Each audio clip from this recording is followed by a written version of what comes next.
What's up, Hey, everybody. Do you have any questions for Mick to start the show off, Rob? What now? Do you have any questions for Arizona Mick while he's here for 45 seconds? Yeah, Arizona. What, AZ Mick? You changed your name? Yeah. Or is this a different account? There's no way. He's too quick for it to be a different account. And here's my question. How are there 1,584 other AZ Micks? That's a good question. That's my question. Cool. My place is starting to turn into a record store where I go, Art. I start looking through things because I found a record I'm giving him, I sold to Mike because he wants it. Yeah. And then I go, oh, hell, I have 2 copies of this record. Oh, I'll take one of those. Wow. Huh? I would buy one of those. Okay, well, I mean, Yeah. I owe you dough, but I have records I send you to meet. Yeah, but I'll pay you cash for shit too, dude. It doesn't have to be like that. Okay, this does go for a little bit of dough, and this is a reissue because I think the original one's a green cover. Yeah, I have the green French. But I actually have 2 of this cover on Delmark. This is Yes. I like Delmark. I'll put it in your pile, but look who's on it. Mm. Make you big because I like you're such a mild-mannered person who's not impressed by anything. I'm And impressed here, by everything. watch Chris's face. Who's on this? Fred Anderson's on this. Yeah, Oh, nice. I don't know who that is. He has. Chicago. Doesn't he have a Nessa release? Yeah, and it's essential business. Yeah. Yeah, he's it's hard. He didn't put out a lot of vinyl. There's a bunch of CDs, but his records, his lead record, that's hard to find. It's very expensive. Does that go for more than $20? Yes. Okay, never mind. I'm good. There it is. What? You don't want it? Yeah. Okay. Called The Missing in my Link. notes. Yeah, that record's like $150 record. It wasn't when I bought it. It was a lot cheaper than that, but Yeah. that was years ago. Who's all on that? This has got Hamid Drake on drums, Adam Rudolph on percussion, and Larry Hayrod on bass. Sweet. Chicago LP. Very cool. Yeah, I think I probably paid $50 for it when I got it. When was Yeah, that? I I know I paid $50. Copy came up on Discogs. I think they wanted 90 for it or something. Yeah, like I mean that's what stuff from 8 years ago is all doubled in price, basically. Yeah. I mean it's just the game. Here's the record that Mike's getting. Ooh, Oh yeah, that's cool. wow. Yeah. Well, I found this is so I'd like to start talking about like how many times I find a record. Yeah. This is the 3rd time I've found Hey, this Mark. record. Number 3. Goes for some dough. Here's a record I found last night. Good, man. So last night I went to an event. Hang on, let's talk about that. So Michael White's the free jazz violin guy, right? He avant-garde. Spiritual. I would say. Yeah. He's in this. If you want to get him cheap, he's in a band called the Fourth Wave, which I have 2 of their records. I think they did like multiple A's in that wave. I think it's Wave, the Fourth Way. Wave. Fourth Way. They Right. And those records are not that expensive. I like Mike Knock. Yeah, Mike Knock and him. Yeah, I don't think they're that comparable to Weather Report. But that's a cheap way to get him. And then his later records, like in the 80s, maybe are cheap. I like electronic jazz fusion. I'm just not. I don't know. I'm kind of weird on the whole violin thing still. But this is more avant-garde, I think. He has 4 Impulse records or more than that. I think he has more. Yeah, I screwed up and didn't get that when I saw it on the wall at Glass House when I was out there. BMP reissued it recently, I think. I think it's still they reissued it. They might be. This might be the best out of all of them, but I have Spirit Dance. Prince LaShaw, sweet. Yeah, Cecil McBee. He's on every good record. Turns out, nice. Spiritual jazz classic, ambitious, outrageously creative, and aesthetically restless. It is simply one of the finest outings on the Impulse label. Wow, you're getting that, Mike? Yeah. Hot damn. And here's my copy. Oh, nice. Yeah. Holy shit. We should all get back pieces of that cover done, just straight up giant tattoos. That would be epic. Yeah. Wow. So last night I went to an event in Burbank at a record store. Yes. I don't know why they set this up, but they did a little in store with Joe Harley, and you had to go a week before they gave out wristbands, and it wasn't overcrowded, but they only let about 40 people in there. And I went, and the guy who runs Fidelity was there, and here's the pressing picture. plant. The pressing plant Fidelity. Okay. He was there. Which Was it I think Atomic? not Atomic. It was Run Out Groove is the store, which is not far. Yeah. So so I took a picture, and then Kevin Gray photo bombs Nice. in the back. But that's about the fifth or sixth time I've talked to Kevin. He remembers me, and Jacob was there. Yeah. But I talked to Joe for a bit, and it was a good conversation. Some info that I will not disclose, but here's the big news that people were allowed to say, because it basically was an interview with Joe, and then Kevin joined him. The big announcement. That's a great picture. It's a great picture. Yeah, like I'm holding the camera. I took it, so it doesn't even look like. Yeah. So, and he was very nice to talk to. Very nice. He remembers, Mike, the time where I got that sweet honeybee digital. Is it digital? Yeah. And we thought it might be stunty. He goes, "Yep, I remember that." That's the first time he ever interacted with us at all, dude. I'm pretty sure. Or was that after? I remember that. Was that after he was on our show or before, Mike? I can't remember. Yeah. So what was the story? We basically messaged him on Facebook to say, like, "Hey, come on our live stream." Yeah. Actually, John Marino found that copy of Sweet Honeybee from the 90s. Mm-hmm. So we were trying to figure out if it was digital or not, and then we thought he came into my stream, and we thought it was someone else pretending. Right. So we were bad, but he goes, "I remember that." So, but they made an announcement that was cleared through the Blue Note rep that was there. Okay. So in October, they're coming out with, I could pull it. I sent you the link if you want to pull up the Discogs entry. It's in our group chat, but I'll pull it up now. Okay. On my phone. All right. So they made an announcement in October. I guess every year now they're putting out some sort of thing that's multi-disc, right? Like the live sessions. So in October, yes, this is a mosaic box. Okay. But from what I understand, this whole thing is coming out as a Blue Note. So what is the box, Rob? Tell people. So the box are from this 45th sessions of Ike Quebec. 45s. They were jukebox 45s. Jukebox 45s. Yeah. Oh wow.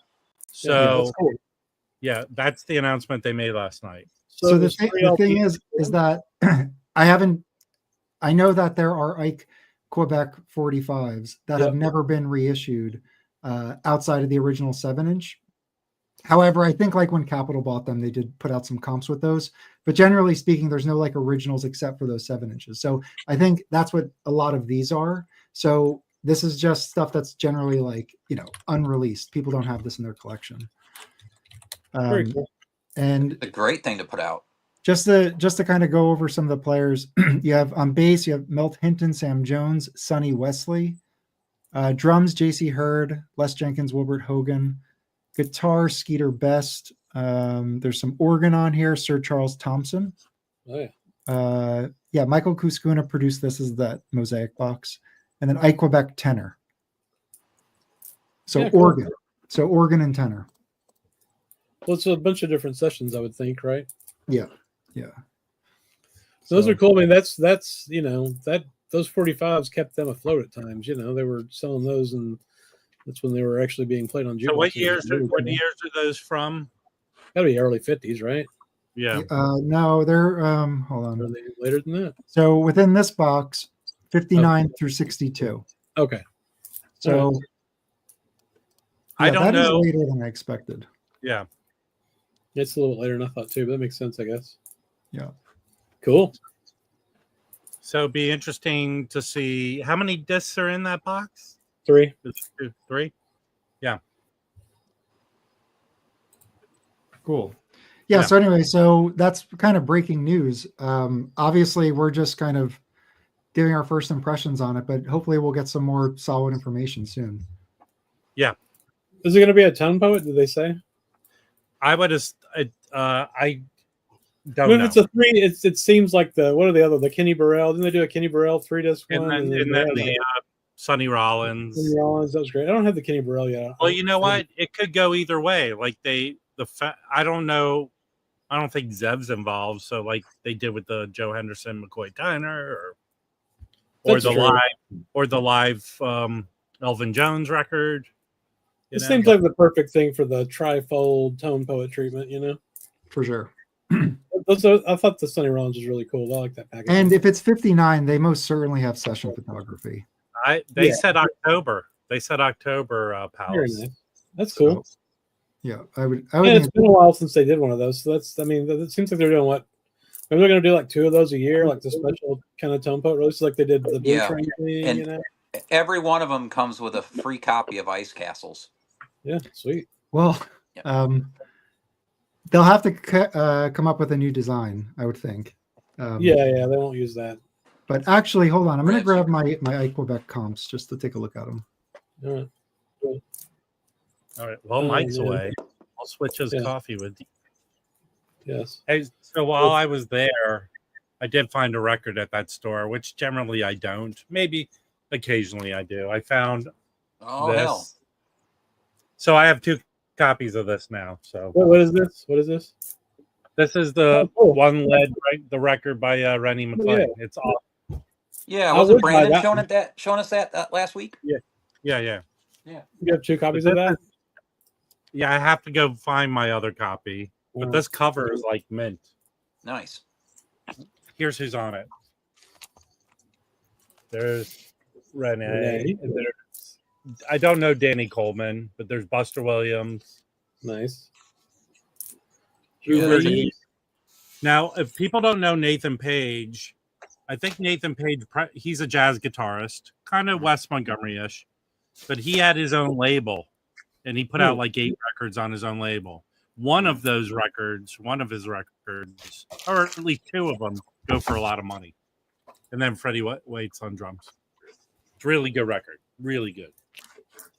Cool. Yeah, I've been looking for those Nathan Page records. I've kind of missed out on them a bunch of times, unfortunately. I have one that didn't sell out of my auction. It's one of the lower ones that go for a ton of dough. But yeah, I have one of his records that does go for a little bit of money. They all have the blue covers.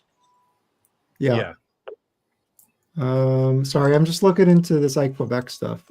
So I have 2 records here. So I believe this is a comp. Ike Quebec Easy Living. Sorry. No, this material is not on it. I checked the songs. So this is not it. This also has Sonny Clark on piano, so no organ, and we didn't see piano on that. What is on it? This is on it. I checked the songs. This thing. So I'm thinking, even though those are 45s, I think this was also a compilation of 45s. That makes sense, yeah. So I think this may have been the first time it came out was on the LT series. So I'm assuming it's probably there. This box is probably the LT series box. Like, so those 45s would have come out then probably when he was like the AR guy for Blue Note, right? I mean, does that sound right? Timeline, like, yeah. So, yeah, this says it's February '62. Well, that was one of the dates. This would have been released on the LT series. This is 70s, right? Early 80s, 70s, early 80s. Early 80s. Okay. Yeah. So it's probably going to be he does have a number of releases on the LT series, so it's probably those. And I'm assuming there's 3 of them. So that's pretty cool. And they're definitely going to redesign it. So more to come, more to dig into. But if you're an Ike Quebec fan, it's pretty good news. So I was just reading about. They're 2 Ike Quebec. Go ahead. They're 2 Ike Quebec LT series albums, right? I think so. I think there's 3. It says he didn't record much in the 50s because he got thrown in Rikers Island for heroin addiction a couple times, and then anyway, he still performed and stuff. But apparently, Alfred Lion was fond of his music, but wasn't sure how audiences would respond. After a decade of low visibility, so that's why they did the 45s. Okay. He had a lot of probably why 78s. He had a lot of 78s on Blue Note. Ike Quebec. Does he? Oh. Yeah. Yeah. 45. Yeah. Check these out. Some good stuff on those 78s. He's on Leaping and Loping. This one has Freddie Roach on organ. Yeah. With Milt Hinton and Al Harwood. It might as well be spring. Great cover on that. I have like a 1970 pressing of that. Yeah, I have a Black Bee pressing. And then the other Ike Quebec I have is tenor sax Soul Samba. Yeah, that was that put out as a Music Matters? I don't know. I think so. That's the one. That's the record I need. I have all the other ones. I need that one. You should be able to find that. This is a. That's good. That's a. I think it's a 72 UA pressing. So anyway, sounds good. Yeah, they're resurrecting Ike Quebec's body. He's going to be right. alive. Modern science. Nice. He's been in cryogenic sleep in ice or something. In cold storage next to Walt Disney. Yeah, he's been stored next to Walt. This one has someone playing Chicory on it. Yeah. So there you go. Isn't that like an herb they put in New Orleans coffee? I'm probably mispronouncing it, but I think it's chick hair or something like that. I think it's chicory. So it's Garvin Massou. I think that's how you pronounce that. Wendell Marshall bass, Willie Bobo playing drums instead of percussion. That's pretty interesting. That's pretty cool. And then Kenny Burrell guitar. So it's I don't know how to say it. Chicory. It's the big gourd with the beads on it. That instrument. You've seen that? Yeah. Cool. So, so what else from the event, Rob? I was with Jim, so we left a little early. Harry, who's in the chat, he was there the whole time. Would Jim have to go to bed early or something? Is there any news that was broken that I didn't hear about besides the Ike Quebec? In the private information. Well, here's some news. We have this new release by Kalen. So Kalen Cardello, we've had him on the channel. His first record when he put that out. This is his new record that's coming out, and you can sample it here, and you can pre-order. It's pre-order a CD. So let me see if it has. Does that have the lineup on it? So it looks like a piano trio. So Kalen Cardello, Jonathan Muir Cotton, and Domo Branch. Oh, and there's tenor sax on 3 tracks. Cool. What label? He's self-releasing that, or is it on the label? It says, I think it's Jazz Bird. I can't see it. It's cut off here. Oh, okay. What if you zoom out? I can't do anything. I mean, like it's stuck like that. Yeah, weird. So anyway, I'll drop a link so you guys can check it out. There's one track available to stream. I like that other record he did. That's the one that Firmer produced, right? Firmer. Yeah. Oh, no shit. Yeah. And then you can get to the pre-order. It's $20 for the CD. Now he's calling it his debut album, but yeah, I guess it is because the last one it was co-led with Rufus Reed. Yeah, with Rufus Reed. Yeah. So yeah, it's Jazzbird Records. Cool. So that should be good. Hey, on this album, he's breaking free because everything on this album is how the artist intended it to be. That's the right. Firmer one wasn't. Yes. I've never heard of that label. Interesting. Huh. So was there other news? We did talk about the OJCs. You guys have any thoughts on the 4 OJCs? I thought those were great, the ones they're putting out. That is especially the one with Tapscott. That is exactly what I want from these companies. That Yeah. all four of those records are ones I look forward to them reissuing. Yeah. Very well if, done. If I had to guess, I would never have guessed any of these. Yeah. Yeah, the Burrell I've only seen once in person, an original. It was on the wall at Lunchbox. It was a hefty toll. I think I have a reissue of that, but the wheeling and dealing is since I have all the others, the wheeling and dealing is the one I'm looking forward to. Yeah, that Yeah, Burrell draws some coin. Will and Dylan's a good record, man. I'll listen to most of it. And then Sonny's Dream, obviously. You and Mike already have that. Do you have that? Is Coltrane on that Wheeling and Dealing? Yeah. Yeah. Yeah, I don't have it. So this is perfect. That Now Kenny- I can get it. I think that Kenny Drew was done a couple times as an OJC. I have that. I got from when Mazzy was auctioning off all those. Yeah, sealed. I can see that. Yeah. And that Kenny Burrell, I think, has been reissued enough that you can find copies. I've actually found 3 copies of the Sonny's Dream. But that's an LA record. It's a Horace Tapscott. Yeah, it's an LA record. You should be able to find it.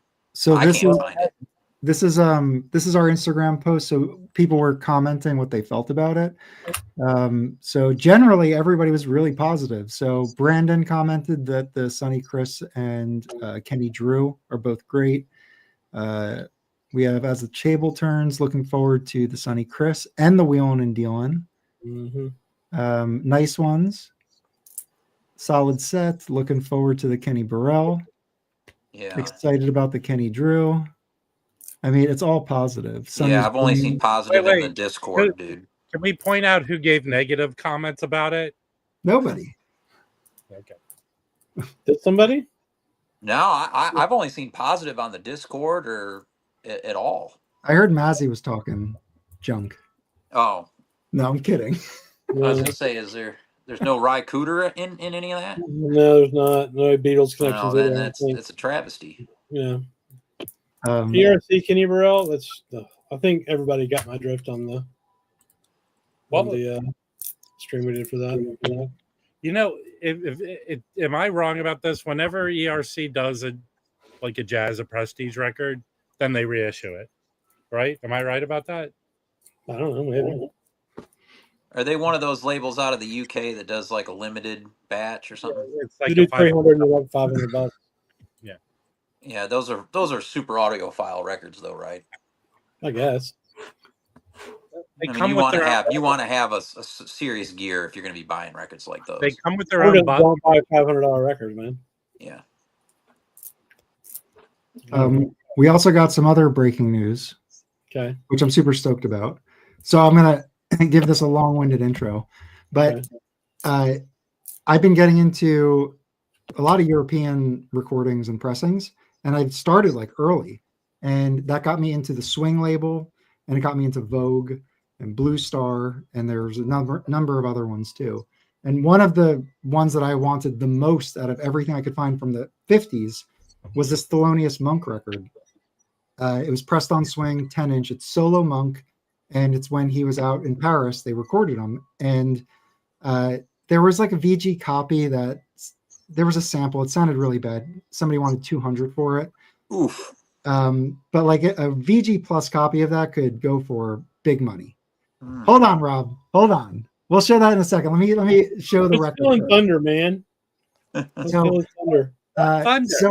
So anyway, so this has been on my radar recently. Went to Jazz Record Center in New York with the guys a couple weeks ago when we went in to go see Tyson Shori show at Jazz Gallery. Stopped in a Jazz Record Center, saw Ken, saw Steve Guttenberg, and saw this CD. So I recently posted it today. I was listening to it yesterday. It's absolutely fantastic. So this is the 10-inch plus additional material, and there's an intro on it, which is not on the LP, the original, where Monk basically speaks like broken French, and it's pretty funny actually to hear him. And then he gets into it, and the music is absolutely beautiful. Solo Monk is like some of my favorite solo piano. And anyway, so I posted this, and look who comments here. Sam Records, one of my next releases out out next September or October with others. So I replied, fantastic. Is it going to be the 10-inch format? Because he has like reissued the Miles Davis 10-inch. Yeah. Or is it going to be the 12-inch 45 like he did for the Django, and he was going to make it like a fancy release, the Artisan series release. So he said it's going to be a 10-inch. So it's going to be, so I think it's going to just be a regular, which is cool. Great that this is going to be in print in kind of the original form. So I'm super stoked about that. I'm definitely getting a copy of that. Yeah, that's really cool. Maybe he'll send us copies. It'd be sweet. It's available. I think they've released. I even think Sony released the version for Record Store Day of it. But I could be wrong. But this, it's included with the Black Lion. Oh, and cool. Actually, this mosaic box was remastered by Van Gelder. He's in the dead wax on all this. Wow. So this is really good. Yeah. Yeah. Was it before or after he went deaf? Before or after he died? No, I said before or after he went deaf. It's a joke. What? Nothing. Okay. Just I don't know. That's cool. So, yeah, I'm pretty stoked for that, to say the least. I'm trying to bring background and stuff too. Hold on. Let me pull up the list. That's funny. When I saw you post that, Monk, I thought it was the 10-inch. No. I thought because usually you're posting the OG 10 inches. I thought that was a thing that Sam posted. So here's the original. So I'm going to just quickly go through the pressing. So here's the original. Has the flip back jacket. Beautiful. I mean, just beautiful presentation. Beautiful graphic design here. And then you have that cool swing logo label. It's 10-inch. And the original came out in France on Swing, and then the same year in France on Vogue, which I think this is what they shipped to the UK. But I don't know. I could be wrong. Which I'm not one exactly was sure 200 that you found, dude? So let's see if it's still available. It may have been. There were samples of it on their website, so they may have sold it. Actually, maybe it was the Vogue one. I don't want to. Anyway, it was one of these two, the originals. So this one you could see has like a darker purple cover. Then it was reissued in Japan and France in the early 60s with a not as cool cover, but on Vogue. Yeah, I've seen that one. Yeah, and then I mean it's been reissued a lot. Look at all this. I think it was released for Record Store Day. No? This is a great reissue series. This Japanese series with this Obi, they do all the Swing and Vogue 10-inch series that are really cool. Like they're the French recordings with those players. I bet those sound good. You know, I was talking with Rich from Deep Groove Mono. He got this copy exactly, and he said it sounds good. He said he had to de-horn it, like he had to play it a couple times just because it's solo piano. It just on the repeated play, it sounded better. And he's very particular. So if he keeps a record, then it's. Here, go up to 2017. Okay, 2017. This is the CD I just got. No. So underneath it for Record Store Day, they released that, and that's not expensive. It's like $14. Okay. Oh wow.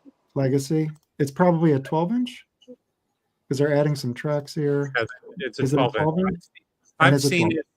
I saw it at Amoeba once. I didn't buy it because I have this box. Somebody else said, I'm assuming this one is 12-inch, not the original 10-inch. What do y'all think about this font? You think this is a horrible font to switch to?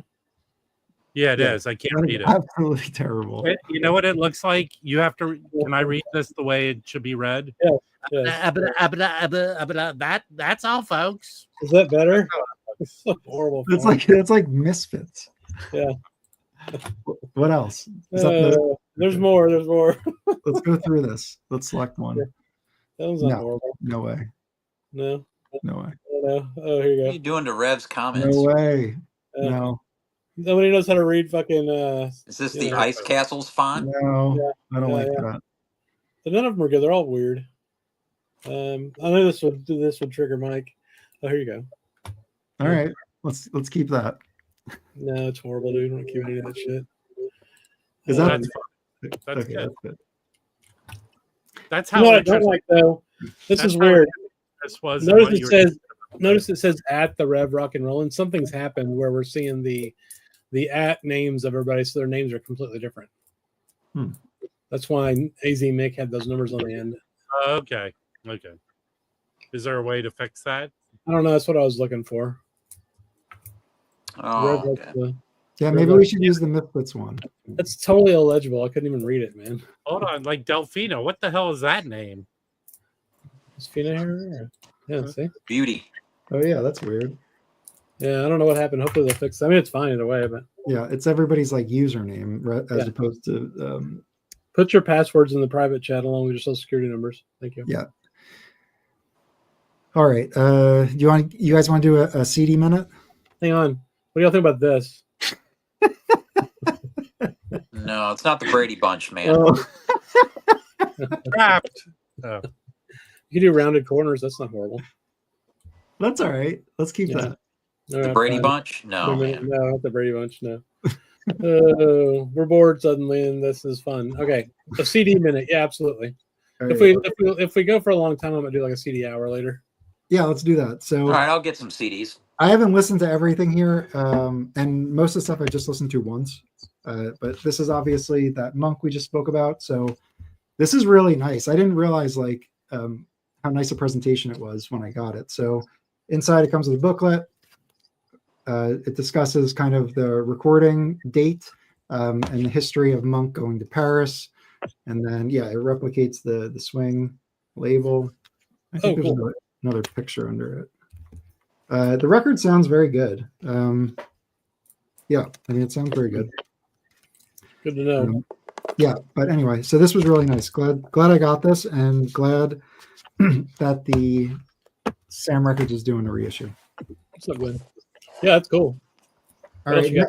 next one, I picked up We Insist. Oh, cool. It was, I went to Jazz Record Center. Everything was like, $10 or whatever. So I didn't have a copy of this, and I just thought it felt appropriate because I was there for the No Kings Day. So there were marchers all around. There were people in Jazz Record Center with signs. Cool. So anyway, so I asked Ken to actually put this on. So we listened to this while we were digging. So that was cool. Nice. That's good. Yeah. That's good. Pick up. Yeah, it's great. So Former record of the week, which So at some good. point I might pick up. it was great on it. I mean, they're all great on it, but Coleman Hawkins is on it. And That's the cool. style of protest record this is, and to have old Coleman Hawkins come in and just lay it down. Oh, so It's also cool just because it connects the generations together So with good. all the shit they went through, yeah, so good. Yeah, I have the clear vinyl of that. Yeah, it's I think I have powerful, your on it powerful too. record. Yeah, for sure. So this one is called Communicate. I haven't listened to it yet. Steve Lacy, Mal Waldron on Soul Note. Oh, yeah. Rob, do you have this Wow. one? I don't think I have that one. It's just the two of them. It's a duo. Yes. Yeah. They did a bunch of those. Those are great. So That'd this be was great. recorded in '94 in Italy. And I Is it guess CD only? Yes, CD only. Mm. So yeah, so this is 1997, made in Italy. Nice. So yeah, Where'd you find that? I got that at Jazz Record Center as well. Oh, cool. This one I got. Where did I find this? I forget where I found this, but this is a Horace Tapscott. Oh, I think I found this at the archive in Bridgeport. Horace Tapscott. This is called The Phantom, and it's on. What's the name of the label here? It's. I don't know. I can't read it, but it's I don't know. It's a fantastic. Marcus Belgrave's on trumpet. Yeah. Abraham Burton's on alto. Reggie Workman bass, and Andrew Cyril drums. And it's mostly tap. It might be like all be Tapscott compositions. That's the original artwork. I have a weird copy that's just a plain black cover. Okay, yeah. Anyway, his compositions are unbelievable. I mean, he's such a great composer that Yeah. I don't know. I was blown away by this. Really, just interesting music, and he plays out, but it's I don't know. It kind of reminds me. It's kind of in like I guess like the Monk vein of things, but yeah, it's really good. Very nice. Did And you then- say it was solo piano? I wasn't paying attention. Sorry. No. It's Marcus Belgrave, Oh. and then Abraham Burton on alto, Reggie Workman bass, and Andrew Cyril drums. Oh, sweet. Ooh. It's Yeah. killing. Yeah. Really Yeah, good. that's the one. And then the final one is this Khan Jamal, Oh Okay. yeah. and this is on CIMP, CIMP. So Khan Jamal, Ed Crockett, Dylan Tyler, Craig McIver, and Pete Vinson. I don't really know Khan Jamal that much. I just know that his records are really expensive, but I think most of his recordings were in the CD era. So No. No? He's from Philly. He was in that Liberation band. Sound of Liberation. Yeah, Sound Liberation, and he did a lot of stuff for Steeplechase, and actually you can go because Steeplechase has reissued some with Joe Bonner, but some of his Steeplechase records, a lot of his records go for an insane amount of money. yeah, But there's several that he's a sideman on that have been reissued by Steeplechase. but I've sampled some of his records because I thought it would be cool to get one of them. I honestly think this is better than anything I heard on LP. This was fantastic. Yeah. CDs are cool, man. Yes, that's awesome. So I don't know, and this is relatively affordable. I mean, I think I paid like $12 for it at Jazz What's Yeah, Records. the but name those of it? don't turn up a whole lot. You don't have the Yeah, title? but you Just can get oh, it. Percussion and Strings. That was in 1997. Yeah, 97. The ones with jewel cases are worth more. Here's the one right here, Mike. Well, I This is took the it- next one to get. I took it out of the jewel case. Yeah. I know. I'm joking. Oh, Oh, Byron Lancaster, Grandchildren of the Core. Oh, yeah, sweet. What label is Yeah. that on? The same On label? the same label as the one Mike found. Yeah. I've never seen the one Mike found. That one's from 2005 on Simp. Yeah, these are good. It's a good label. yeah. That's Notes cool. and Tones will approve that label for sure. What else you got, Mike? More CDs? That's it. That's pretty much it. That's good stuff. Man, that's good stuff. Yeah, I was super and so cheap. Like, I don't know. I had more fun digging in the CD stacks at Jazz Record Center than the LP stacks, just because everything in the LP stacks has been picked through. Like, it's like unless you're there when they first get something and put it out, and that goes for pretty much any store. But CDs, I don't know. There's tons of stuff that I don't have any clue what it is, and it's more fun because it's all there still. Like all the good My CDs. favorite part of your CD collection is when you send CDs to Chris. That was my favorite. part. Trio. I mean, I don't know. And then check out this comment. If you want, tell us your first name so we know what to call you. It says, just found this channel. His wife and I are fairly new with collecting vinyl, especially jazz. Thanks for the channel. Awesome, man. Well, welcome aboard. Welcome. So CIMP stands for Creative Improvised Music Projects. It was, it's abbreviated CIMP. It's American Jazz Record Label, or record company and label. It's associated with Cadence Magazine and Cadence Jazz Records. Yeah. Bob Rush founded it in 95. Yeah. I don't know if they're still recording or not. Cadence is still around as far as being able to order their records Yeah. Hey, and cheap. Jared, can we call you 4-3 for short? Jared. Okay. Hey, Jared. Here you go, Mike. I pulled these CDs. If you ever see anything on the Aramite label, they're originally out of the northeast Boston area, I think. Now the guy's in he's out in New Mexico that runs this label. But I got a few. I try to get any of them that I find. This one's probably the rarest on the label. It's called "Getting Away with Murder." It's Tom Bruno and Sabir Mateen playing in the New York subway. Oh, cool. And Bruno is killer on the drums. Huh. But I love Mateen too, and Mateen autographed this copy, which is pretty cool. That is really cool. And then that's a hard one to find. It took me years to find that. And then you got Sonny Murray with Sabir Mateen. We Are Not at the Opera. Oh, wow. And these are all CD only. That looks cool. This stuff, yeah. I like him on the sax, Sabir Mateen. And then this is one of my favorite Brotsman related releases, Die Like a Dog Quartet from Valley to Valley, featuring Roy Campbell. This is like, if you want to get an entry point to Brotsman, this is good because it's more accessible stuff. Yeah. I mean, he's still going off, but it's not as crazy. But Hamid Drake's on drums. Anything Hamid Drake, I'm gonna get. And then speaking of, you got Sabir Mateen and Hamid Drake together, called Brothers Together. Okay. Aramite. Oh, that's cool. This one's cool because it's Marshall Allen led, not with the orchestra. So this is on Aramite. It's him with Hamid Drake on drums, Kid Jordan on tenor, William Parker bass, and Alan Silva bass. Called the All Star Game. So We kind need of a break. we need to come up with neat names for ourselves, Mike, like Kid Mike or something. That'd be Yeah. cool. So this is kind of a rare Kid Mike. occurrence for Marshall Allen to leave the orchestra and do something else. You know what I mean? Yeah, or Mike the Kid. That would be even better. And then this one they gave to me free with an order. This is the John Blum Astrogeny Quartet. Dennis Charles is on this, who I really dig. William Parker and Antonio Grippi. This is an interesting one. I really dug this. I don't know why they're giving them away, but I'll take I it. think I'm not. I was just looking at the real quick the CIMP, the same site that Yeah. sells the Cadence stuff. It's the same website, and Cadence still has a bunch of those records available. I might buy some. I never did buy any of them. Is that Dwight James the one to get? Yes. There's Yeah. there's five. There's That's right. five. You see it over my shoulder? That's the Yeah, cover I right know. there. Yeah, I know. Yeah. Yeah. Get There's it. like 5 records they have that you should get. They use that as packing material, extra covers that they have that they didn't No. finish. They send they're not you completely made. CDs. They Let's send you look at it CDs. real quick. Yeah. Let's look at it real quick. Hang on. I'm gonna add that. I'm gonna share my screen. We can look at this real quick. Get the Barbara Donald. Yeah, I was looking at that. So 1 second. And the Maurice McIntyre. Get the Maurice McIntyre. Let me Yep. fix this before Mike has a conniption fit. Hang on. There we go. So we got the Dwight James here. And Yep. they're I have affordable, that. too.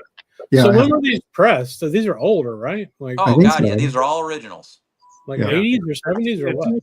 It's what we in the business call dead stock. Right, Yep. right. They've been So sitting on this stuff forever. And this Robert Donald's only 18, 19 bucks. Yep. Um, shit. The Dwight James is good. The Hemphill. there was the Marie. You said this one's good too, Maurice McIntyre. Yeah. This is the Right, the best back in deal time. in free avant music is right here on this website, man. It's the best deal. Yeah, the Yeah. Barbara Donald. Oh, Frank they Lowe have is great. Frank Lowe. Get that Frank Lowe. Butch Morris on cornet. Yeah, dude, it looks sweet. How's the quality of the vinyl? Do they sound good? Yeah, man. I need that Butch Morris. I need to get on there and make some orders myself. Yeah, dude, these are good prices. And how long does it take to get them? Are they slow? I mean, does it take a while? No, they're man. fast. They're fast, and they throw in free. They throw in free CDs. They only send their records by Pony Express. Chris, they threw in like 3 or 4 CDs, not in jewel cases, just like the front, Really? back, and CD. They just like threw it in the packaging. That's Dude, they perfect. ship within like a day or two, man. Perfect.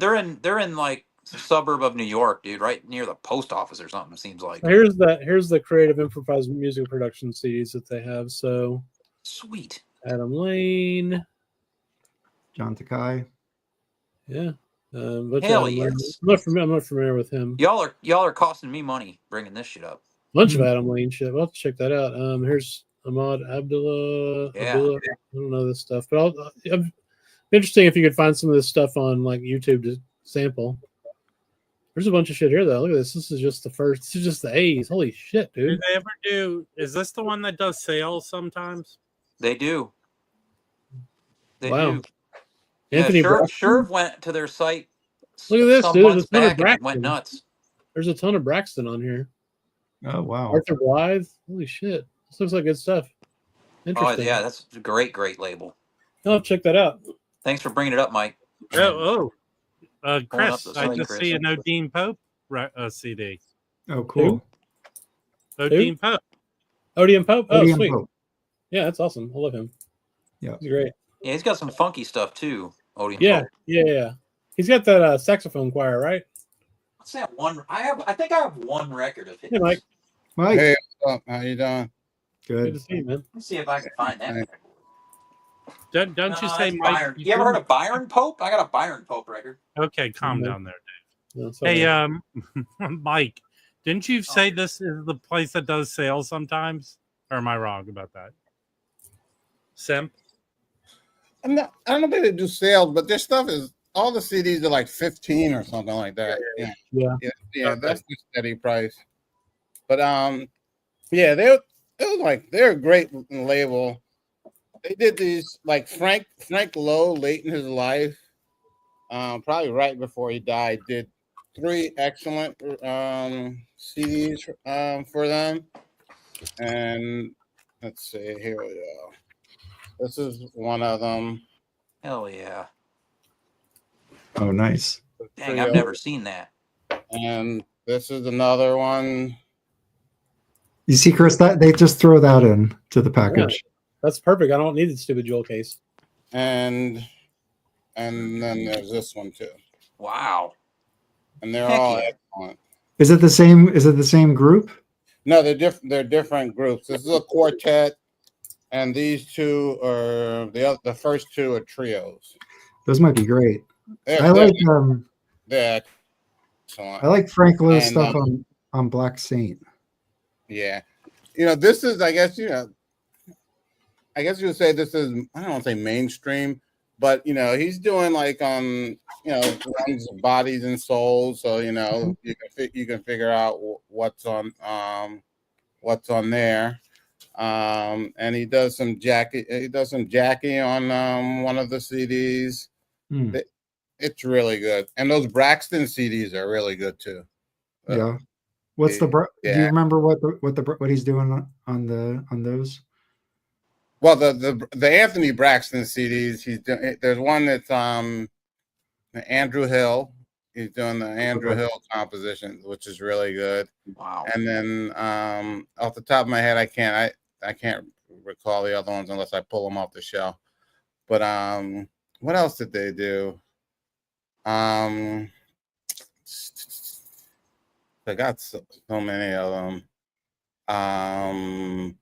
All the Con Jamal stuff is really good on CIMP. Odin Pope has a lot of excellent recordings on that label. A lot of excellent recordings. Some trio stuff. He has one with Con Jamal that's really good also. Wow.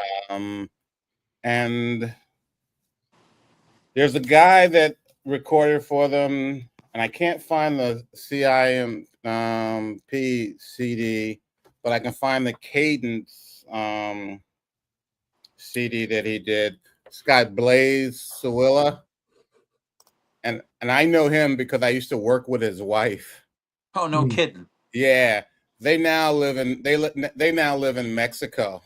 Huh.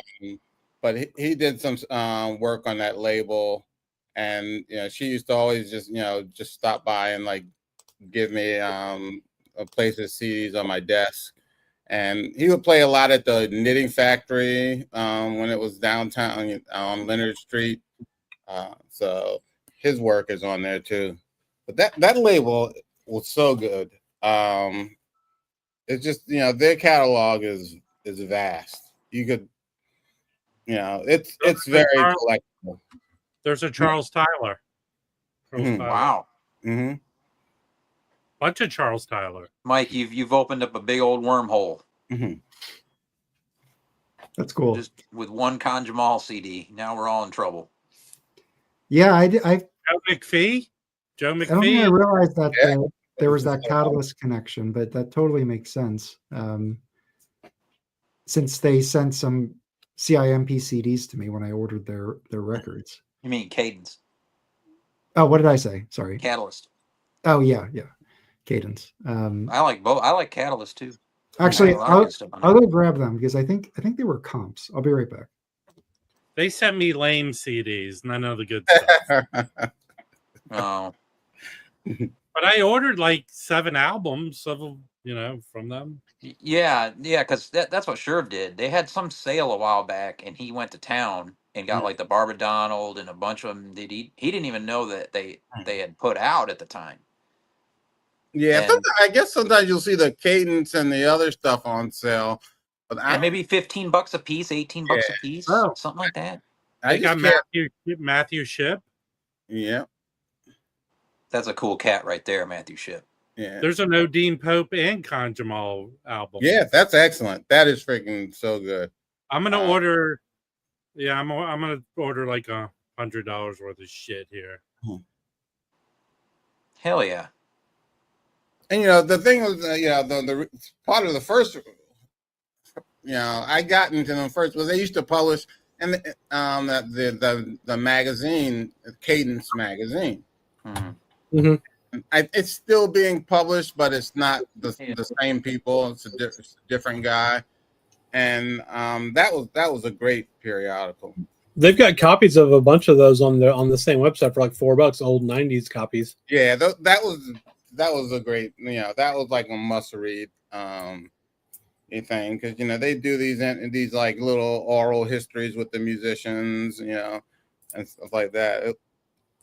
But it's out now. This one guy has taken it over, but it's not the same magazine. Yeah. This is a good one that they put out right here. If you see this on there, order it. This Beaver Beaver Harris live at Nyan. Mm-hmm. This has got Moncour on it on trombone. Ken McIntyre? Ken McIntyre's on reeds. They put out several live Beaver Harris records. Yeah. They're good. I dig. I'm nuts when it comes to Moncour. I got to have everything he ever touched. So that's my number one guy. So Yeah. That's why I ended up. I didn't know who Beaver Harris was till I searched. Well, he all the played. stuff Moncour was a sideman on. He played with Archie Shepp on those Impulse records. Yeah, I hate the round corners that drive me insane. I gotta get They also are selling some Soul Note CDs here. What? Really? On that site? They have an Andrew Hill with Clifford Jordan, Rufus Reed, and Ben Riley. Hang on, let me find that shit. CDs. So I found one of the CIMP compilation CDs that they sent me. I couldn't find the other ones, but it's Chris. Are you looking? No. Rob, what? you looking? I'm looking. I'm looking at the screen. Yes, I'm looking at you. Okay, guys. So check this The out. Loon. Christ. They have a bunch of. You just got looned. They have a bunch of Soul Note CDs that I'm going to order before I tell anybody. And they're like $9. Yeah. I'm going to show you these guys after I place my order. So No, hang on. Who cares? Real quick. Who else on that comp? Let's see it. It's kind of hard to see, but it's essentially like those are obvious. I think there's a track from each of these albums. It's But on on volume the back, 15 too. Holy shit! on the back it says, "What's that?" It says volume 15 on the front. Yeah, the problem is on the back they say the song and composer, but they don't say the group who's playing it. That's shit. So I don't know. Maybe it's somewhere. It's a little mystery to figure out. Yeah, Okay. whatever. I'm spending way too much, but I'm going to show you after I place my order. There's 2 killer Soul Note records they have, or 3. I already have the vinyl. So they have an Andrew Hill Soul Note record with Clifford Jordan, I just said. Let me place this order and then I'll tell you. While you're doing that, Delphina said she saw David Murray the other night with Sir Camilo Elzadar. Thanks for taking me with you, Delphina. Yeah. Last night I went to the Vanguard where I found Roberto. Oh, cool. We saw Linda May Han O trio with Ambrose, Kenna Masur, and Tyshawn Sorry on drums. And it was killer. We stayed for both sets. And I've seen Tyshawn, it's getting close to at least like 10 times. And this was the best performance out of all the times that I've seen it. I mean, he was just killing it. I mean, they were all excellent, but his performance was crazy. So they were just allowing him to go off. Huh? Well, what happened was, Linda, she was late because of New York City subway service. Oh yeah. And so Ambrose and Tyshawn started off just those two playing. Oh, cool. And then she came in like the middle of the first song. But I mean, Tyshawn is just freaking amazing. Every time I see him, it's like it's just levels to what he's doing. You know, There was an early LP of his that I still want to get, and I can't remember the name of it. I think it was a double, Mhm. maybe a black cover. Do you know which one I'm talking about, Mike? Mm, It was not, up there for like album of the year at the time. It's been a while. hmm. This is back when Not Teddy off the was top running of his my head. channel. Yeah, it was Hmm. a because he's the one that introduced me to Tyshawn Sorey. I'd never heard of the guy, and he's like, you need to get this, and I never followed up on it. I need to Mhm. get it. I'll Did you Yeah. pull get him up the on the cogs and find it. Did you get the Lee Connets and the Rand Blake, Shush. Rob? Shush. No. There's another leak on it. So I think I already have that one.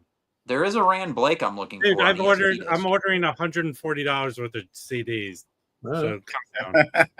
Hey, if you want, for $15, you can buy a new old stock 1985 Black Saint Soul Milk calendar. That's on there too. Yeah. Oh, this is bullshit. What happened?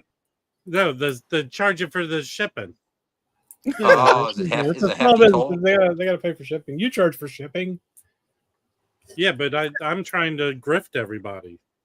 That's fair. Like I was trying to find a picture of the. I think you sent one of the concert with Tyshawn. Yeah, it's in the Discord and on In the Discord. Okay. and I think I did it on Instagram too. I know. Hey man, sorry to hear about your pup, dude. Yes. Oh, thanks, man, thanks. Yeah. 10 years. We had her for 10 years since she was like 3. So Yeah, that's a long life for a pup. Yeah, for a Greyhound especially. Yeah. Yeah. Well, she Those dogs like to run. Yeah, she was great, but they're great apartment dogs. If you because did you get it as a rescue? You didn't get it as a rescue, did you? Yeah, I got it when she was 3 years old. She used to race in Florida, and then she won like 2 races, and then she just stopped. Yeah, she just stopped. She just stopped running. They opened up the gates, and she's like, "I'm done. I'm not doing this anymore." And then there's this organization up here called Grateful Greyhounds, and they would get them from the tracks in the Florida, West Virginia, Texas. All the tracks in Florida are closed. Texas, I think they're closed. I think West Virginia is the only place that really has it. There's a dog track in Birmingham. Oh, okay. I've been to it. But they also they get the galgos and the Spanish greyhounds from Spain. They go over there like twice a year because they used to use them for hunting. Now the hunting season in Spain. And then after the hunting season was over, they just like abandoned them. And sometimes they would even like just dig pits and throw them in there and set them on fire. Jesus Christ. Oh, yeah, that's not cool. Can we do that with some of the people in the vinyl community? So Mike, here's a picture at the Vanguard. Yeah. That's Tyshawn with his white glasses, white shades. Yeah. And that's Linda, and that's Ambrose. And that was the second set. Wow. Because we stayed. It was great because we came for the first set, and we sort of had an obstructed view. We really couldn't see Tyshawn all that well, even though we were close to the stage. And then after that the guy came. Everybody was leaving. He said, "Oh, you guys want to stay for a second set?" And it's been a while since I've actually been able to stay for a second set at the Vanguard on a Thursday. How late is the second set? It starts at what is it? Does it start at 9:30? I'm not even sure. That ain't bad at all. No, it's not. It's not late. It's just that they're always like sold out. Right. Yeah. I thought it was past your bedtime. Yeah. So we we actually changed our seats to right up front. So that was good. Okay. Damn, that's good, man. Also, this is the David Murray performance that Delphina shared a video of. Hell yeah. I don't know if we hear that. No, not at all. Yeah, he played Rochester. But you had a I think Joe got to go to see him in the Rock Drop. Can I Yeah. show these two other records I found on Soul Note of CDs that look Yes. kick-ass? All right. So this Max Roach, It's Christmas Time Again, All right. and this yeah. Archie Shep, California. So let me tell you I have who's that on Shep. and they're $8.99 each. Max Roach, Dean Pope, Lee Konitz on that record. Mm-hmm. And then on the Archie Oh, Shep. hang on. Go back to that. So it's Max Roach and 2 saxes. Yeah. That's weird. Damn. That's Well, interesting. he did records with Archie Shep. It's just him. He's done bunch. No, I know. There's a great Anthony Braxton record with him. Yeah. Oh, that's so fucking good. So the other Archie Shep is George Gables, Herbie Lewis, and Eddie Marshall from Soul Note. So there's a bunch of Soul Note stuff on that site too. Wow. So I That's a heck ordered. of an order you got coming. Wait, I ordered. Here's how many I ordered. Damn it! I ordered 1, 2, 3, 4, 5, 6, 7, 8, 9, 10 CDs. I ordered all the Conjamals and the Frank Lowe's. Dead stock bonanza. Yeah. But what, I mean, Compliments to the bums. Oh, can I show some records I picked up? Yes. Okay. Can you? What?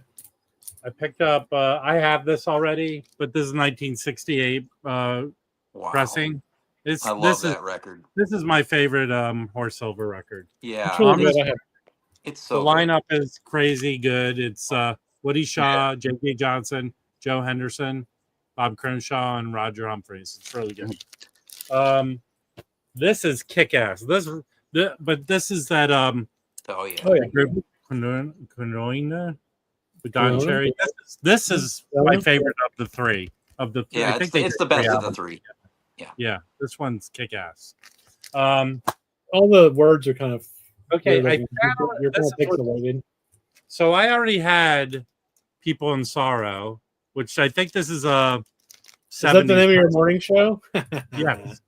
But this, so it came out originally in France, but Nessa released it in the US. This is the original cover that Nessa put out with the yellow, and you can't even read any of it. I don't understand the logic and how they put that out. Yeah. I mean, So I guess in later pressings, it came out with this cover, Yeah. and then the blue, and then you can read everything on the back. Are you using your neighbor's Wi-Fi again? No, I think when there's too much going on my computer, it fucks with it. Am I blurry? Yeah. Well, you're pixelated, kind of blocky. Let That's me fine. Little Super Mario. let me force close everything, and I'll come back.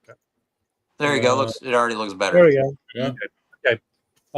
No, that It cover, did. that It I did don't look see better. that one hardly ever. So I got here. This is really good. This is really good. This is Dollar Brand on Inner City, but it's I think originally an Enja record called Africa, Tears and Laughter. And it really this is a more avant-garde stuff from him. Oh, sick. It really is good. And this Talib Odar kicks ass on this record. Damn. That's a nice find.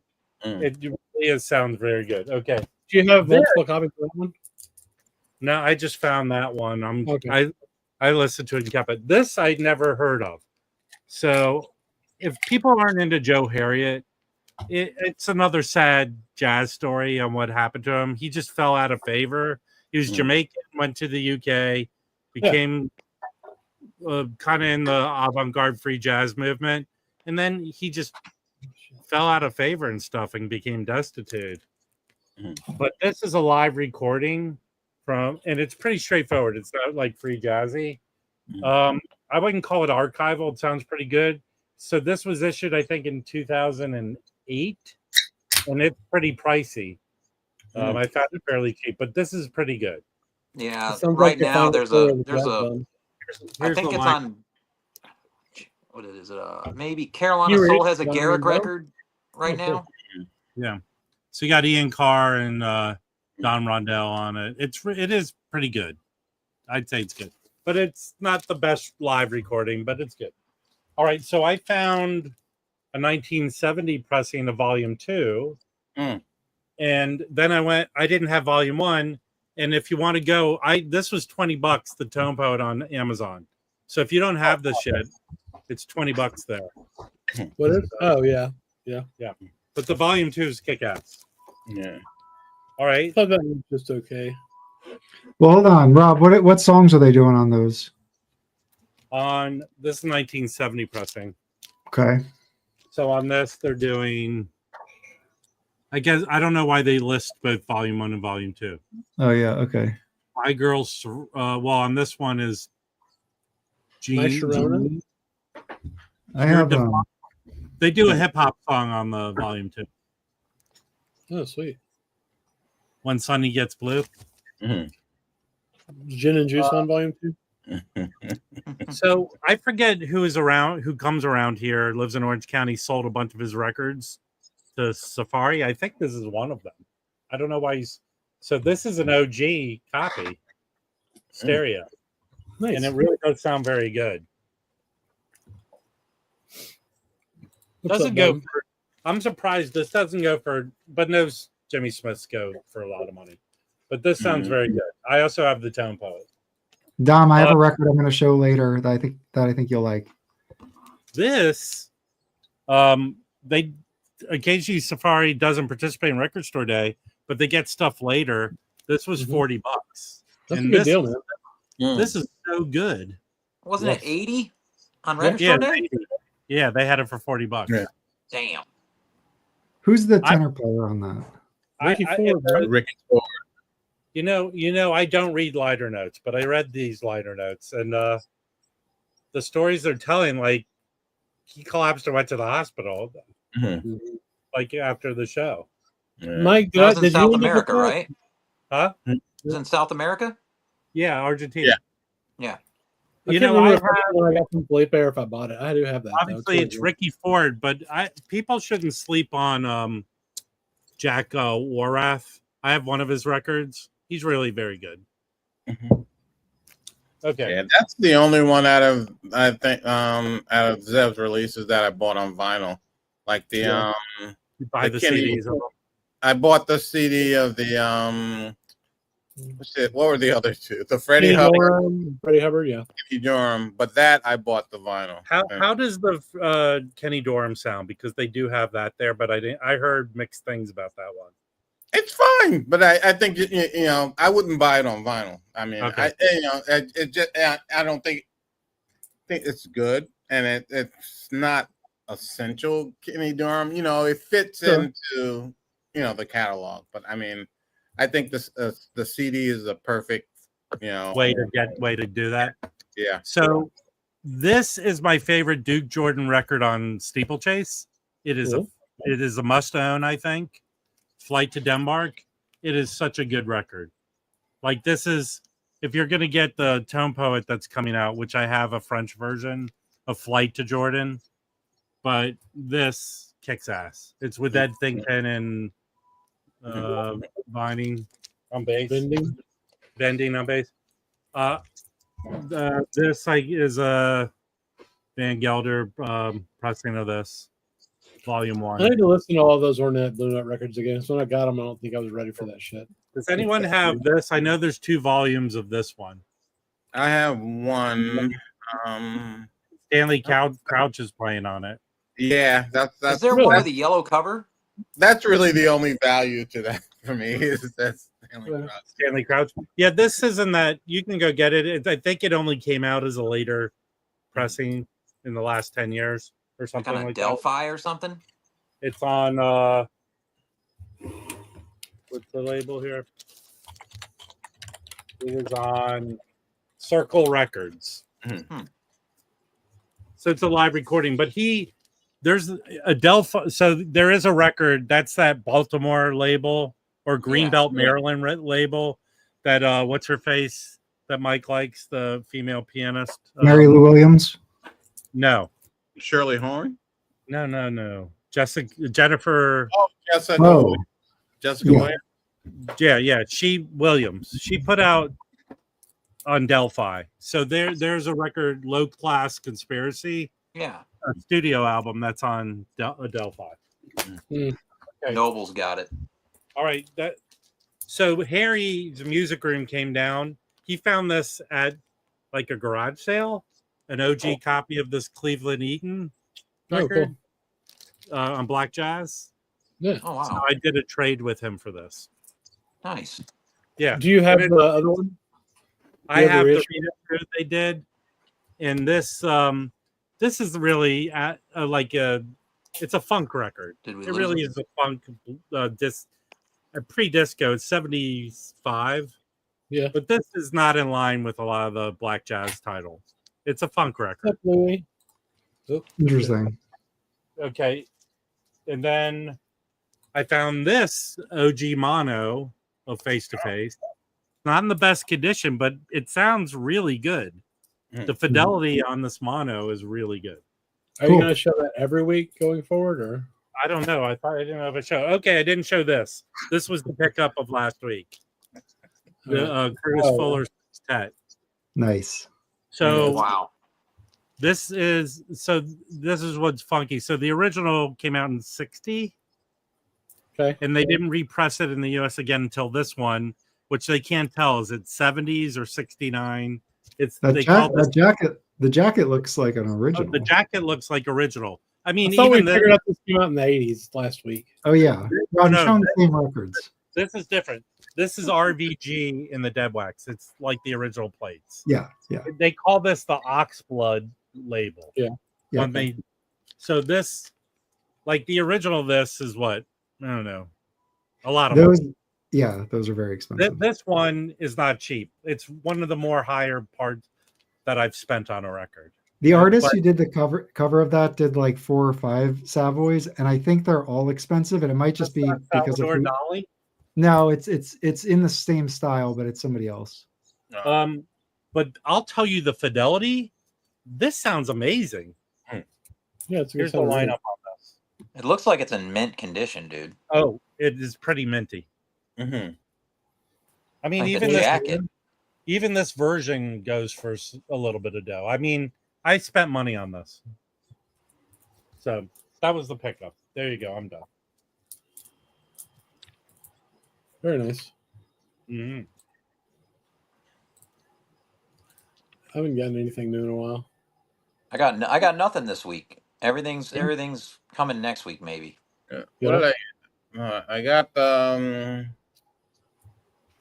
the Tone Poet Society Donald Byrd today.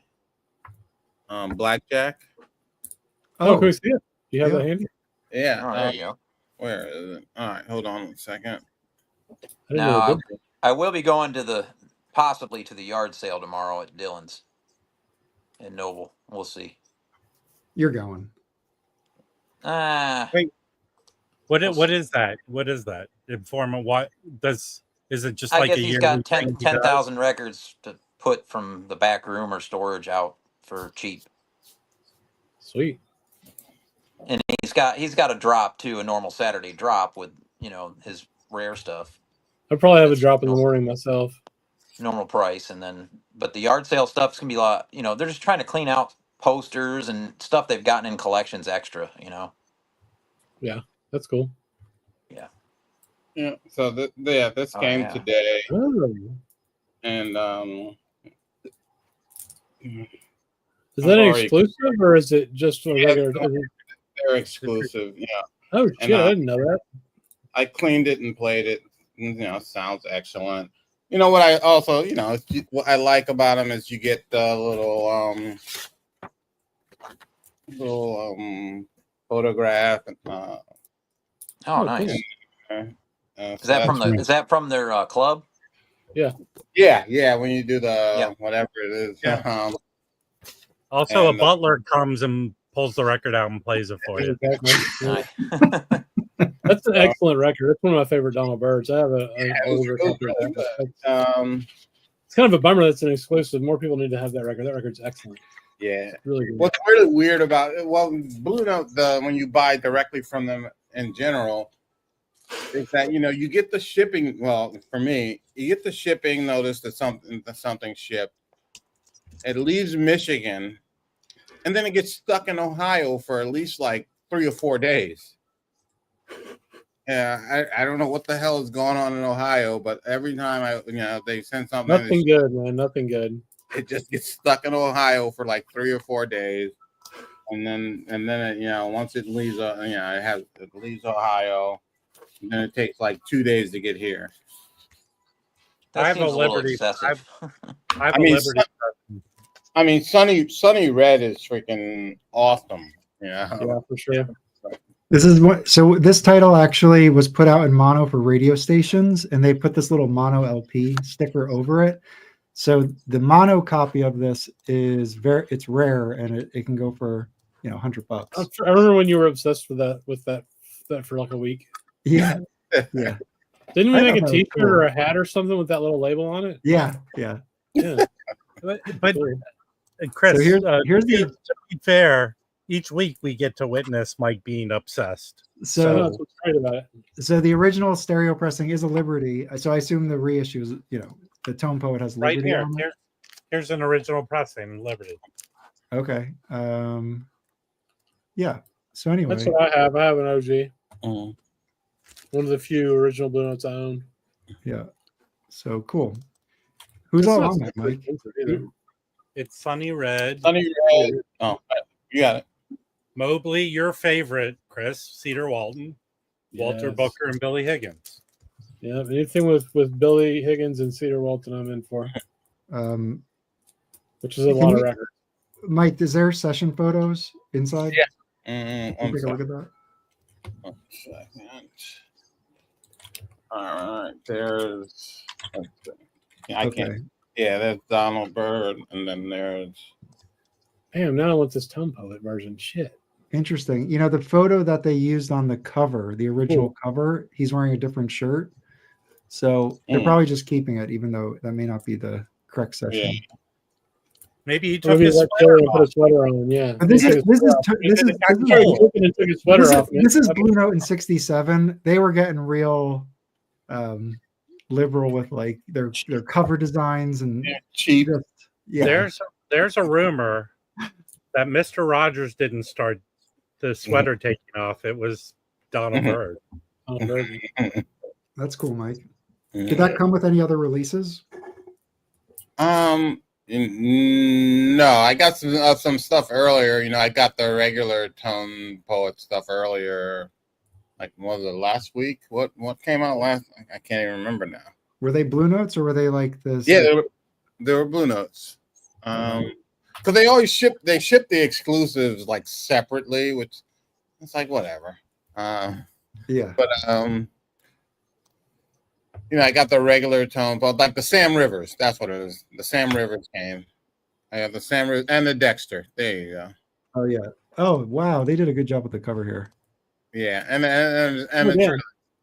it's a number of sessions, different sessions, but it sounds really good. I was actually looking. I enjoyed that. I was looking through Dexter's early catalog. So there's like a dial 10-inch LP that they put together. Then he has that Bethlehem LP that's really expensive, the original. He has that one on Due To, I think it's called. It's like Dexter Blows Hot and Cool. It has a great. It's like a Claxton I cover. actually don't have that one. That's the one I really want. And Carl Perkins plays piano on it, which is Right, notable. And all his early stuff that's like before the blue, like before the mate, like those labels that are more popular. This stuff is so good. They had a 1958 copy of that at Amoeba the other day. I didn't buy it. He was an early adopter of the bop, music, like early, like one of the first tenors to do it.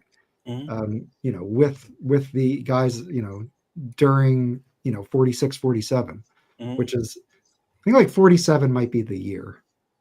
Which is really, I don't want to say it's amazing, because a lot of there are a few musicians that were open to that, but Dexter played with and Armstrong's orchestra. He played with Lionel Hampton, and then he was, and then to move to like bop and stuff like that.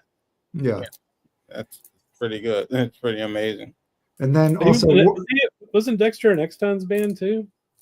I mean, I think everybody was probably in Eckstein's band. He was. Maybe I'm not remembering that. and then the other tenor, his contemporary was Wardell Gray, Yeah. and he died young, so he didn't have a long career, but he was very good too. And Teddy Edwards played tenor, right? Yeah. Back then, I think he was pretty, in that group as well. Mm-hmm. That was a good tone poet that they released. Also, the Teddy Edwards, was it tone poet, or was it? Yeah, Wait, are you thinking of the baritone player? Pacific Jazz tone poet. Yeah. They did the Pacific Jazz. Oh yes, Teddy Edwards. Yeah, that was. Was it Sunset Eyes? Was it? Yeah, that one? that's it. Yeah. I don't think I know about that one. Yeah, I forgot they did that.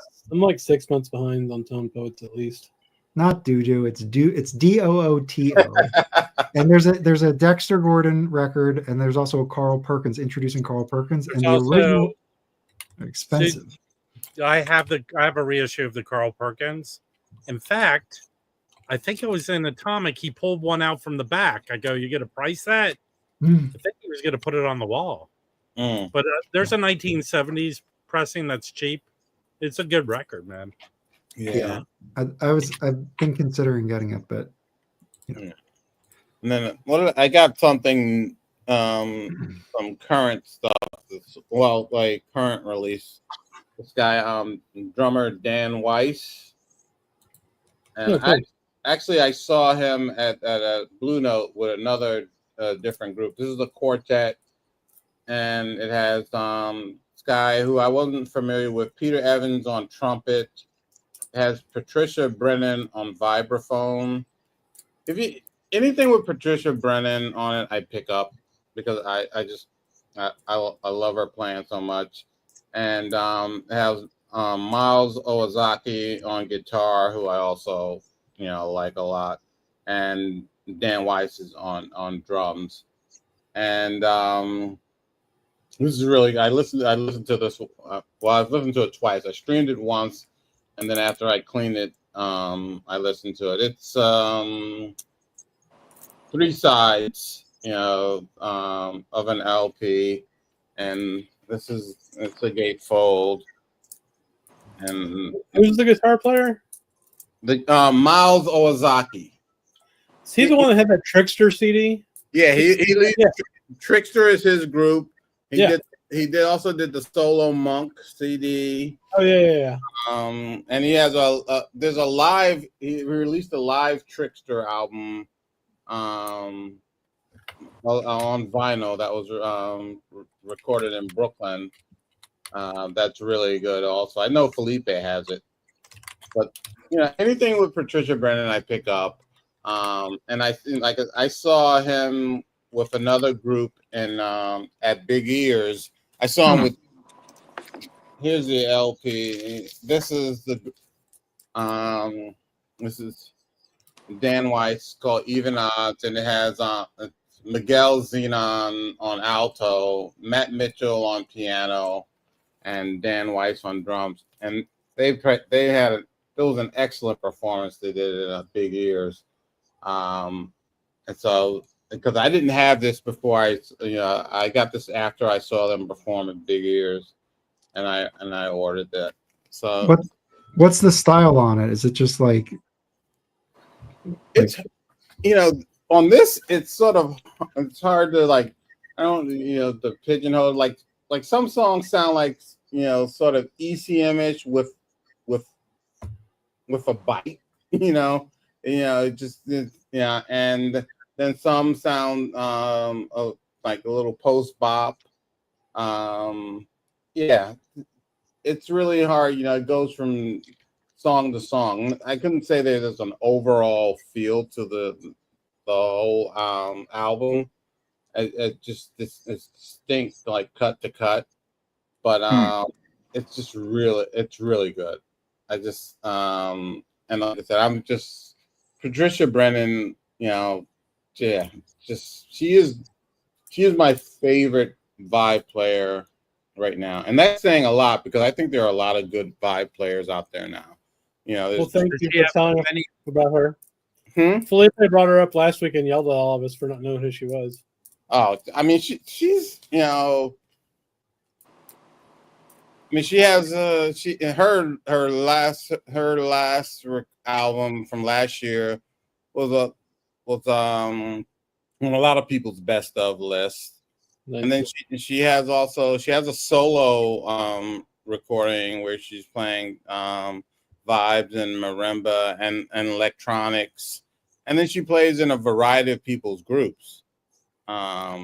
So yeah, whenever I see her name, it's like, okay, there you go. Very cool. Speaking of Louis, is he going to come up here and show us what he found in Miami or what? I think he's in Tulsa. He's in Tulsa. Yeah.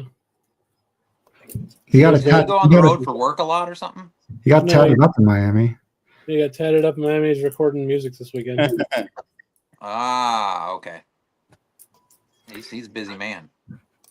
The weekend before that, I hung out with him for about, I don't know, 12 hours or so. It was fun. Well, you guys isn't that where you got that massive haul from Yeah. Denton? Yes, absolutely. That shop, dang, man. There was some That's good stuff good, that man. day. Yeah, I was talking on the Discord. That shop, the only bummer about that shop is all the really, like, anything that's like $50 or more, they don't even put in the shop. They just put it online, which kind of sucks. Oh.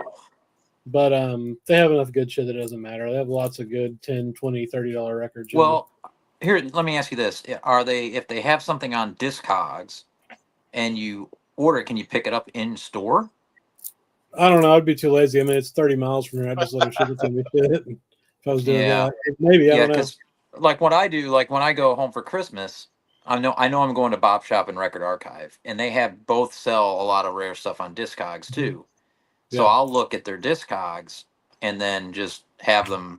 I'll just get it there in the store. They'll go and pull it for me, and then get a deal. You get 10% off at Bop Shop, and then the guy at Record Archive always gives me a deal for taking something off their Discogs, so they're not having to pay the fees. Yeah, that makes sense. Yeah, Yeah, I get that's hooked up on that. One of my local stores. I need to go talk to them. Mhm. They've got some pretty decent stuff, but their prices are all absolutely like Discogs, whatever. Yeah. Whatever the price of Discogs isn't like what it would cost me with shipping from Discogs. So I've gotten a 20% discount before when the owner was there. I need to talk to them about that. There you go. I don't mind that. I'll pay that. 20% discount with no shipping and stuff is fine. Speaking of shipping, what did you end up paying for shipping on that massive stack, Rob? Why does Mike keep coming and going? It's so weird. Mhm. $10. Oh, wow, really? Oh wow. Dude, So they gave you a deal for getting a lot of stuff. I bought $146 worth of CDs. It should be free. Yeah. Yeah. Yeah, it should. At some point, it should get to free shipping. Yeah. Oh, tomorrow night. Tomorrow, I'm going to another show.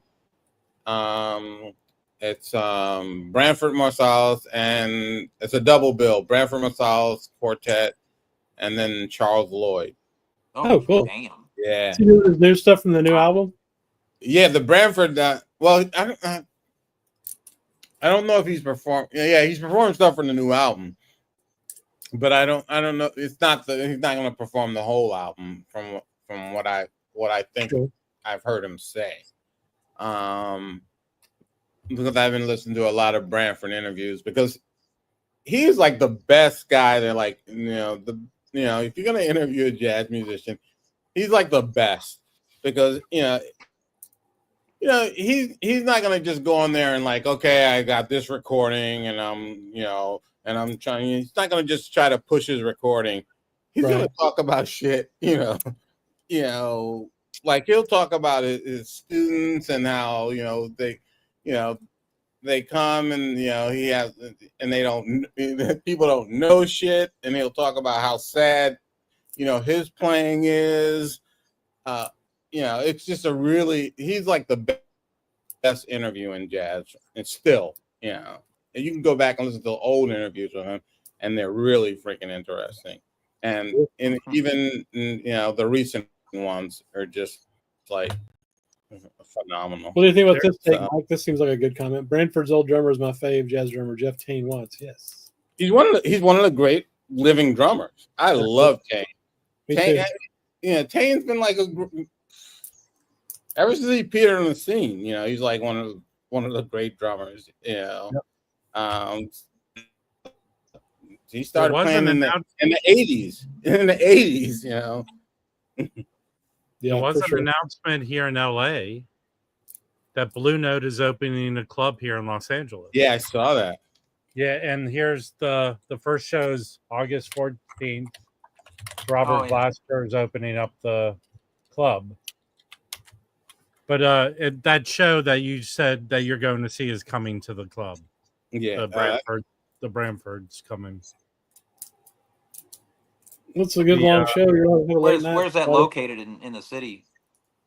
It's on Sunset, not in Gower, not far from Amoeba. Not far from. Oh, very cool. But it's also funny that there's a Ravi Coltrane's coming, but it's also funny there's a lot of non-jazz acts that are. Yeah, that's what the Blue Note Club does. You know, they're a chain of clubs. They got one in Japan. They've got one, you know, the New York one. Kenny Garrett is playing. You know what? I don't go out, but Isaiah Collier apparently last Saturday was the 60th anniversary of A Love Supreme. Yeah. Isaiah Collier down in downtown LA did a free tribute show of that. But it says he's going to be playing there. Hang on, I'm going to make it big so you can actually show us things. Yeah, Ravi Coltrane will be there for 2 Ben shows. Folds is going to be there. That's kind of cool too. Ben Folds will be a fun show. Yeah, but he did a show. One of the jazz clubs here in LA is downtown, attached to Disney Concert Hall. That is like one of the best places to see anything. And they have a small club at the bottom of it where a lot of jazz acts play. But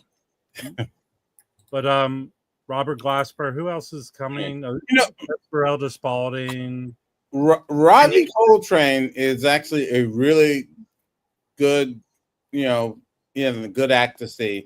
And sometimes Jeff Kane Watts plays in the Ravi Coltrane Quartet, and it's amazing. And it might still be up on YouTube from Birdland in New York, where it's the Ravi Coltrane Quartet with Jeff Kane Watts is on drums. And it says right. It's amazing. He's doing it. So 2 shows. Is it 3 shows a night? No, 2 shows a night. There's a minimum. There's a $20 minimum. Oh, that's drink minimum. Yeah. Drink. Oh, this is weird. Man. That's like the strip clubs in Niagara Falls. 5 o'clock show and 9 o'clock show. I don't know. LA is a sleepy place, but it's hard to get to places at 5 o'clock. And tickets, not cheap. Hey Rob, have you been to Greg's shop, right? Tickets with the service charge is like $65. Yeah, that's about normal. I mean, I'm trying to see another live show. Yeah, that show that Delfino went to the other night wasn't that expensive. Yeah, because I mean, Rob, you've been to Greg's shop, right? To where? Greg's new shop, Flowering Spikes. Yeah. Yeah. But it's a haul to get out there. It's like Thousand Oaks, Westlake Village. It's not close. Is that where OJ was from? No, OJ lived in Brentwood. They had the trial in Simi Valley, which is way far away. I saw on Pawn Stars years ago somebody tried to sell him OJ's Bronco. That was pretty funny. Oh, no kidding. Yeah. It's all scripted, $2,800 is all scripted. No shit. Everything's scripted, including this show. Yes. Mike, you missed your cue. You were supposed to come in and say something stupid. Yeah. Can I jump in and show some stuff? Yeah, of course. I like how you're just like ignoring the rest of the show until you want to show things. Well, I do like Branford, and I like Jeff Tain Watts. I mean, I only know their like just a few records that they're on. But Live at Blues Alley, the Wynton Marsalis has Jeff Tain Watts on it, and Smokes on that. They all do. And then I don't have any Branford Marsalis led stuff, but I've streamed like the one with the apartment building cover. Yeah, that was that's a killer record. Oh, I love that. I want to get that Love Supreme, which you can get the DVD of him performing it, but they put out an album of Love Supreme for him for Marcellus. Yeah, that's the I one have the DVD, and it comes a DVD and a CD, and I never got the album, but he was one of the I don't want to say early adopters of putting stuff back on vinyl, because he did a record store day release of an album of his. It was called what's it called? Oh, 4MFs Playing Tunes. Nice. And that was a record. He did the vinyl was a record store day release, and it's freaking it's killer. That's cool. So I follow that new one they got.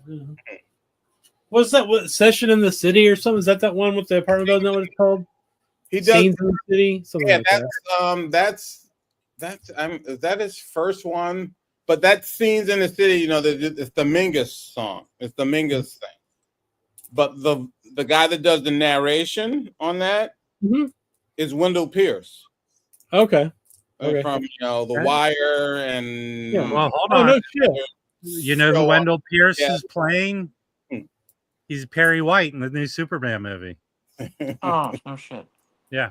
Well, I really enjoyed that whole narration and all. I thought that was really cool. Yeah, I did. I loved it because it's you listen to the Mingus one and then you listen to that one. It's sort of holding true to it, but there's just little subtle differences. Yeah, especially like if you listen in the background of what's going on the Branford version, it's really cool. It is very cool. I listened to that a couple times in the last week or two. I think I filed it away already, but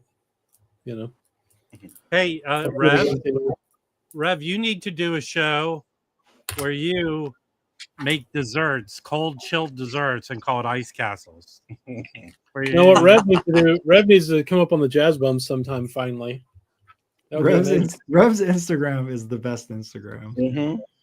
Tonight on Ice Castles, we're gonna make mint chilled. I bought a copy of Ice Castles for $2 in honor of Rev. I haven't listened to it, but it's in a polished. I saw one for $3 at Repo. I passed.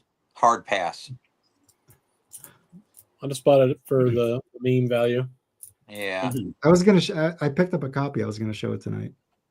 Well, I mean, here's the thing: only the Rev has had Chad Cassim do a meme. Yeah, that's a good point. That's pretty fucking baller, dude.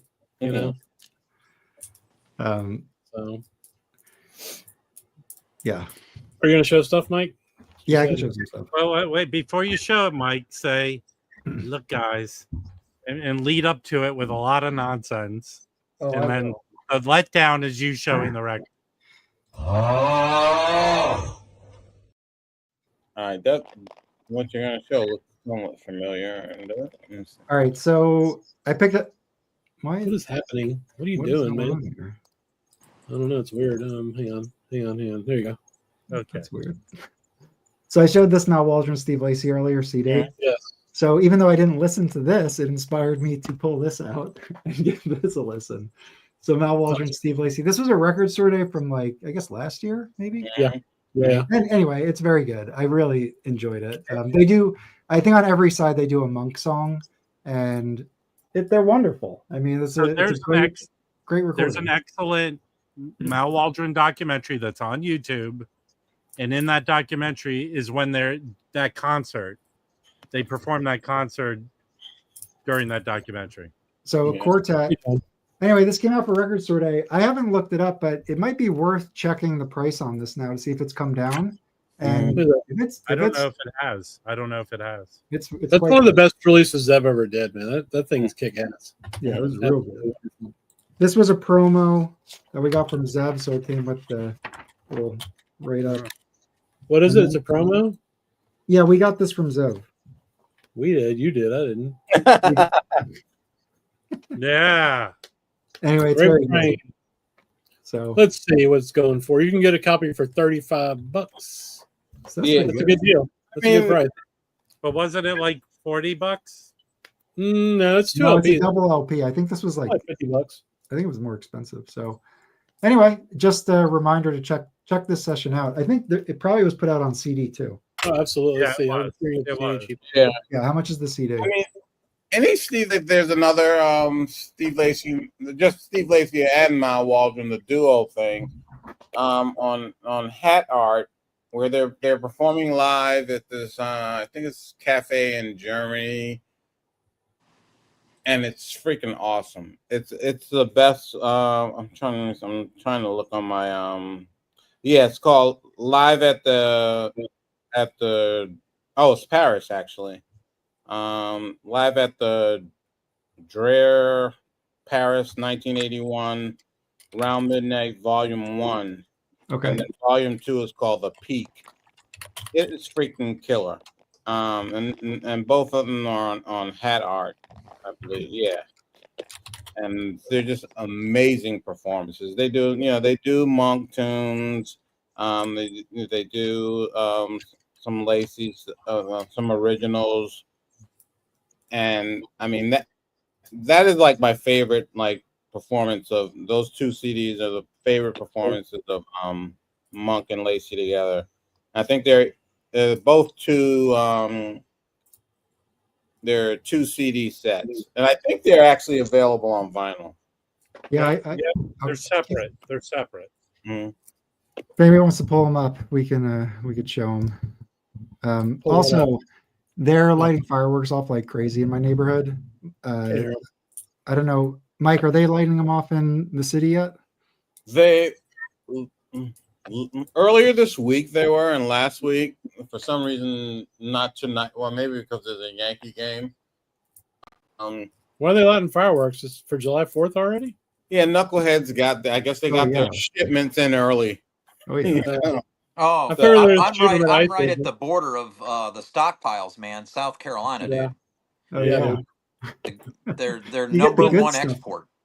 Yeah, about 15 years ago, I spent like $3,000 on fireworks.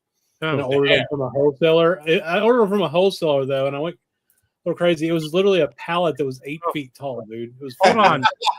Hey, Fluffy, you know better. If you ever want to see what war-torn countries are like, come to LA on 4th of July and drive through downtown on the freeway. It's like you're in Beirut. I'm not joking. Chris, did you look at how much the CD is of that? It's $20 just buy the vinyl. Just buy the vinyl. Yeah. Okay. The CD is $20, so you can get a copy for $20. That's cool. All right. That really is maybe my favorite Zeb release ever, honestly. It's so good. So this was at Jazz Record Center. So I picked it up because I don't see these often, and it was cheap enough that I felt like I should get it. And this is it's original FMP. This is 410. It's the Schlippenbach Quartet, the Hidden Peak. And the group on this is Paul Lovins on percussion, Pete Caldwell on double bass, and Evan Parker on soprano and tenor. Paul Lovins did the photo and the cover art. Cool. What'd you think of that one, Mike? It's totally free. I mean, I look at this as just like a piece of art from the cover to like just the idea of what they're doing. This is fully improvised music, it sounds like to me. It's really not connected in any way, besides just acoustic instruments to like jazz. I feel like. Yeah, because Cowald and Parker can go off. Yeah, I'm not trying to start anything, but like it's really different there. Yeah. So no, I love it. I love having it. It's my only. I have 2 SAJs. This is my first FMP, and if I see them, I'm going to keep picking them up. And this got so no, actually, hold on. So this got me going and looking at Schlippenbach. So he has a trio. It's a tenor, piano, drum trio that plays a festival every year, and those recordings are on YouTube. And I was listening to those, and they're totally free, but they're great. They are great trios. So I like Schlippenbach. It's definitely a different style though. He recently passed a few years ago, and his record collection was bestowed to Matt Motz Gustafson, and another guy got a hold of it and sold it. Okay. I got something from that collection. I can't remember what it is now. Can you hold that back up, Mike? Yep. So it's called The Hidden Peak.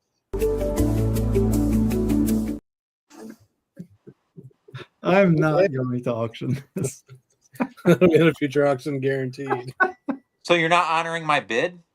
Yeah, $3. Where's Nick? Where's Novice Nick when you need him?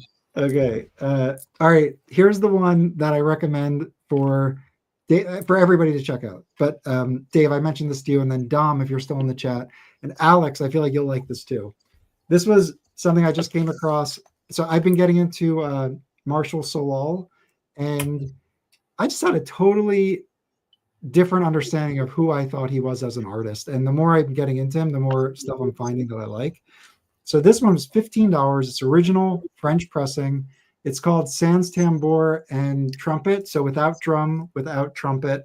It's a trio with 2 double bass players. It kind of looks, the cover is kind of like budget looking, but I actually really think it's cool. I think it's a good photo. And it's 2 double bass players. Nice tie. And what's that? Nice tie. Yeah, I think it's a good photo. So this is from 1970 in Paris, recorded in Paris, pressed in Paris. And it has Jean-Francois Jenny Clark on it, Hell who yeah.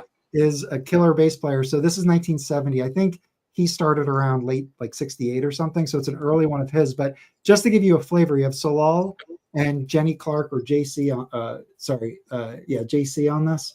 And then you also have Gilbert Rovier, who used to play with like Barney Weiland. So you kind of have like one foot in kind of the earlier French players, and then a foot in the more kind of avant-garde new stuff. And then his playing is incredible. Give the first track on this a try. And if you go to the Discogs page, it says, "I cannot believe that this is not a more popular release." It's like unbelievably good. I agree with it. I listened to it again today. And You're saying J.F. Jenny Clark's on that? yeah, and it's killer composition. It's great. I mean, I totally like the first song's killer, and then the rest of it's good too. But this is the original French pressing. There is an American pressing that is also cheap. It has a different cover. The label, Alex has got it. oh, it is so good. I'm so happy he has it, because I read reviews and people are like, "This is like cheap heat." Like this is unbelievably good. Like one of my I've been listening to this more than anything lately. Damn. So it's RCA. It has like face 1 and face 2. Oh yeah. But it's a 70s pressing, and you can probably get a copy for $40, like the original one here, and I think you can get the American one even cheaper. And it was put out by just for the record, $40 is not cheap heat, bro. Well, for something like this, I would assume this would be way more expensive. Hey, Chris, calm down. Let Notes and Tones yell at Mike about this. I'm not yelling. No, I'm not gonna yell. I have some Martel Sol, but I have those stuff on hat art with Lee Konitz and him, which is really good. And then he did. I don't know if it's on Blue Note, but he did a live at the Vanguard recording that was only on CD. It may have been like after 9/11 or something like that. I can't recall what the trio was. I wanted, maybe it was Bill Stewart on drums, but that was really good also.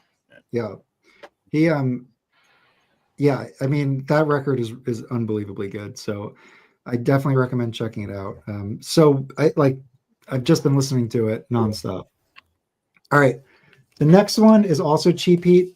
So I was looking, the way I discovered this was through Discogs. I was looking for people who I spoke too soon, Mike. They started setting off the fireworks. I figured they would. Actually, maybe it's the stadium they're doing it.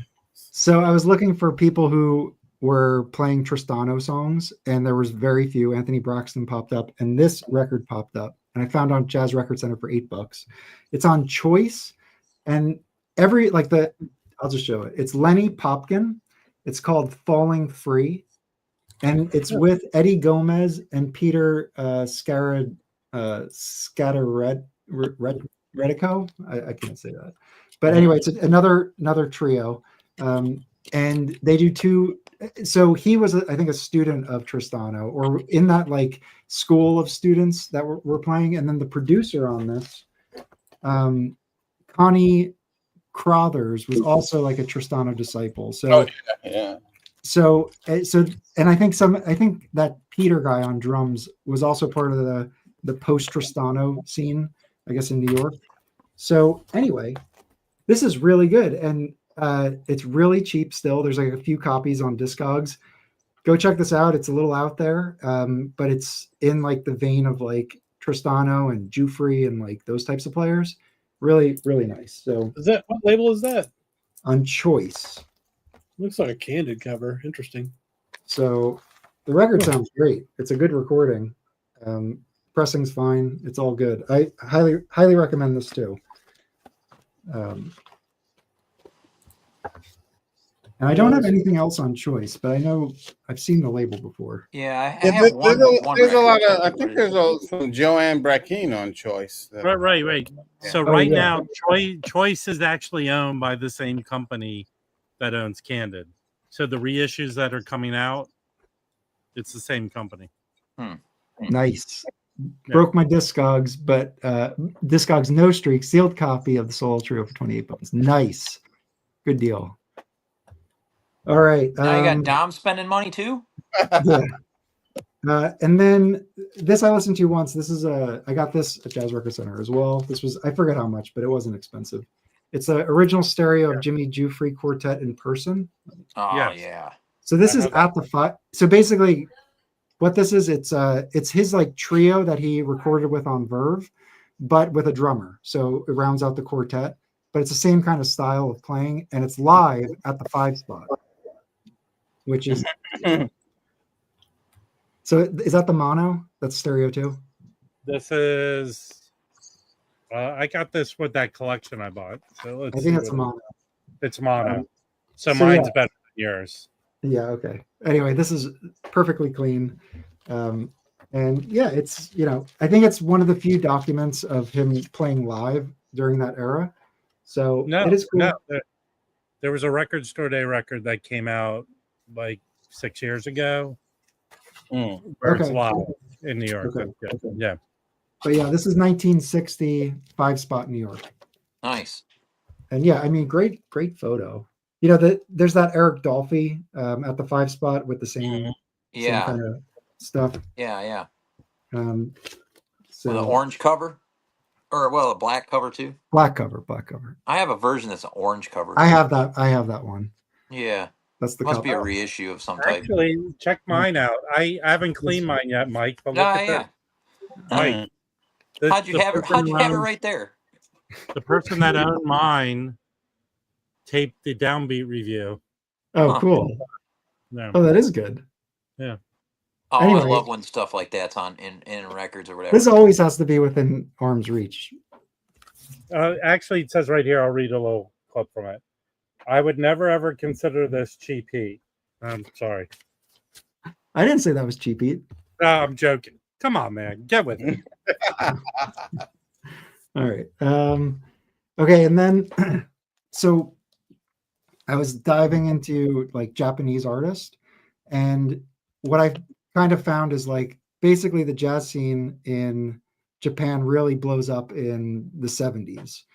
60s, there's some stuff. 50s, it's really limited. There's a couple guys that have some really good stuff, but it's way more limited in the 50s, with the exception of this piano player.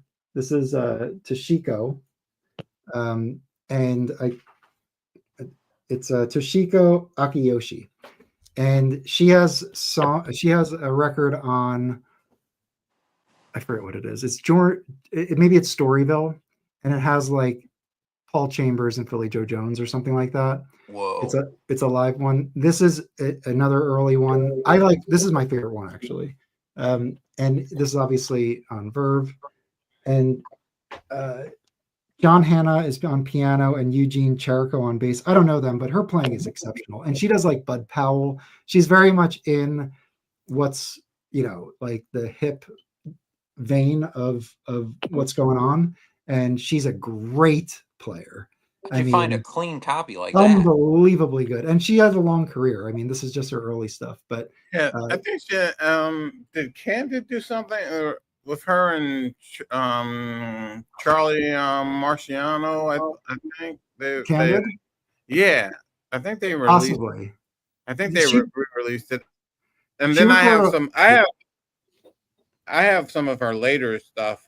You know, like from '92, where she has her jazz orchestra, and she was on Columbia. Yeah. And then I think she was married to Lou. Yeah, she was married to Lou Tabakin at the time. Okay. Yeah. But anyway, I just wanted to get something of hers in. And I'm definitely going to keep an eye out for her records. Some of them are a little too straight ahead. They're fine. There's nothing wrong with them, but so I think I'll have to kind of sift through them as they come along. Looks like a mint copy, dude. It's not mint. It's the top here is. Oh. But anyway, Yeah, these records that's are wild. pretty expensive, and I got this. I can't. It was way more affordable than what it should go for. Okay, good deal. And it's on this Verve trumpet. Oh yeah, with the deep trumpet groove. player. Yeah. So anyway, so that was cool. Yeah, Kevin commented on the Candid release. So anyway, so I've been listening to a lot of piano trio, and I'm still discovering stuff, and I have stuff in the mail right now that I'm really excited about. But I'm really into like the 70s and 80s French, Italian, and like Dutch players trio, because they're all like in that avant-garde vein. That is when it's on piano, it's Like who? Just give me something. Hold on, give me 1 second. Sorry, I don't have it off the tip of my tongue. But there's a number of them. There's this Nino de Ross trio. Mm-hmm. They're really good. There's Siegfried Kessler trio. He's good. There's this other one with JF Jenny Clark, Joachim Kuhn, and Danielle Humer, which is really good. Yeah. Oh yeah. Yeah. And then I ordered, let me see if I could find what I ordered. This one, Michelle Herr trio called Overture. It's a Netherlands pressing. Unbelievably playing. It's one of those like ones that I got for cheap and like, I think it's incredible. And then, the other stuff is American, but anyway, it's been fun. It's like once you go to that piano trio thing, it's just, it's crazy because, I mean, I guess it's probably something like really easy for them to set up recording sessions for, and, you could just get lost and you could just everybody just shows up wherever the piano is. Yeah, exactly. Everybody plays that sucker ain't going anywhere. Yeah, everybody's at the freaking piano. You just have to make sure it's and sometimes they can't even make sure the damn thing hasn't been tuned. That's the bad part. Yeah. Nicole's saying Irene Schwitzer on Yeah. Yeah. I'll check that out. Yeah. Cool. So I mean it's a whole new world for me to dive into. So it's cool. And their pressings are great. Like it's like the records themselves are just as fun to collect as any others. Yeah. So and then I just have one more to show. This also Jazz Record Center. I just picked this up because it was part of George Shearing's collection, and it has Braille on it. Oh wow! They got apparently Shearing's collection, and a number of records there had Braille. So this one has Buddy Collette on it. It's a really good session. Tone post. Chico Hamilton. What condition? What condition is that in? Because you can never find that record clean. There's one mark on it. Other than that, it's really nice. Coming out as a tone poet. That's coming out as a tone poet. I mean, there's one mark right here, and then other than that, it looks perfect. That's and the problem with those Chico Hamiltons on Pacific Jazz, they're kind of quiet records. They need to have no marks on them. But I got this for $10, and honestly, I got it just because of the provenance. I just thought it'd be cool to have, and it's a good. It's a good record. I was wanting to get an original of it because it is cheap and it is good. And Buddy Collette plays clarinet on it, which is really nice. He's what year is that record? It's 55, I think, so it's early. So around the same time, Chico put records out on Warner Brothers with Eric Dolphy doing the flute and And- stuff. And Jim Hall's on guitar. So you Mm. have Jim Hall, Buddy Collette, Chico Hamilton, and then Fred Katz plays a cello on it. Jim Hall's good on this. So it's a nice session. It's a good session. I think they put like 4 records out, that group, on Pacific Jazz. Yeah, so this was recorded in Hollywood and Long Beach in 1955. 2 different sessions. There's a live, I guess there's some live tracks on this. Yeah, Rob, I just pulled my copy. It's rough. Yeah, but it's coming out as a Tone Poet later this year. I'm going to get it. Yeah, my copy is not very listenable. Yeah, don't ever buy the used copy of that record. It's scratched. It's scratched the holy hell. We never talk about. We always say like that record's really hard to get. I'm glad they're reissuing it. That is a record that, in that case, I think that was a popular record. You can never, and you can find it often, never clean. And this thing is torched. It needs to be clean. To listen to that record, it needs to be clean. Yeah. Mine can't be clean. The scratch, it's a little rough like in the streets. It's like a cat owned it. Well, it's got a big sticker problem on the front of the cover, and the record's got scratches and digs, and I got it anyway because it was the only time I ever saw it. You know, and it was cheap. Yeah. Yeah, it's a cheap record. Good. I mean, it's a good record. Yeah. But I mean, listening to that is it's avant-garde. It's like the beginning.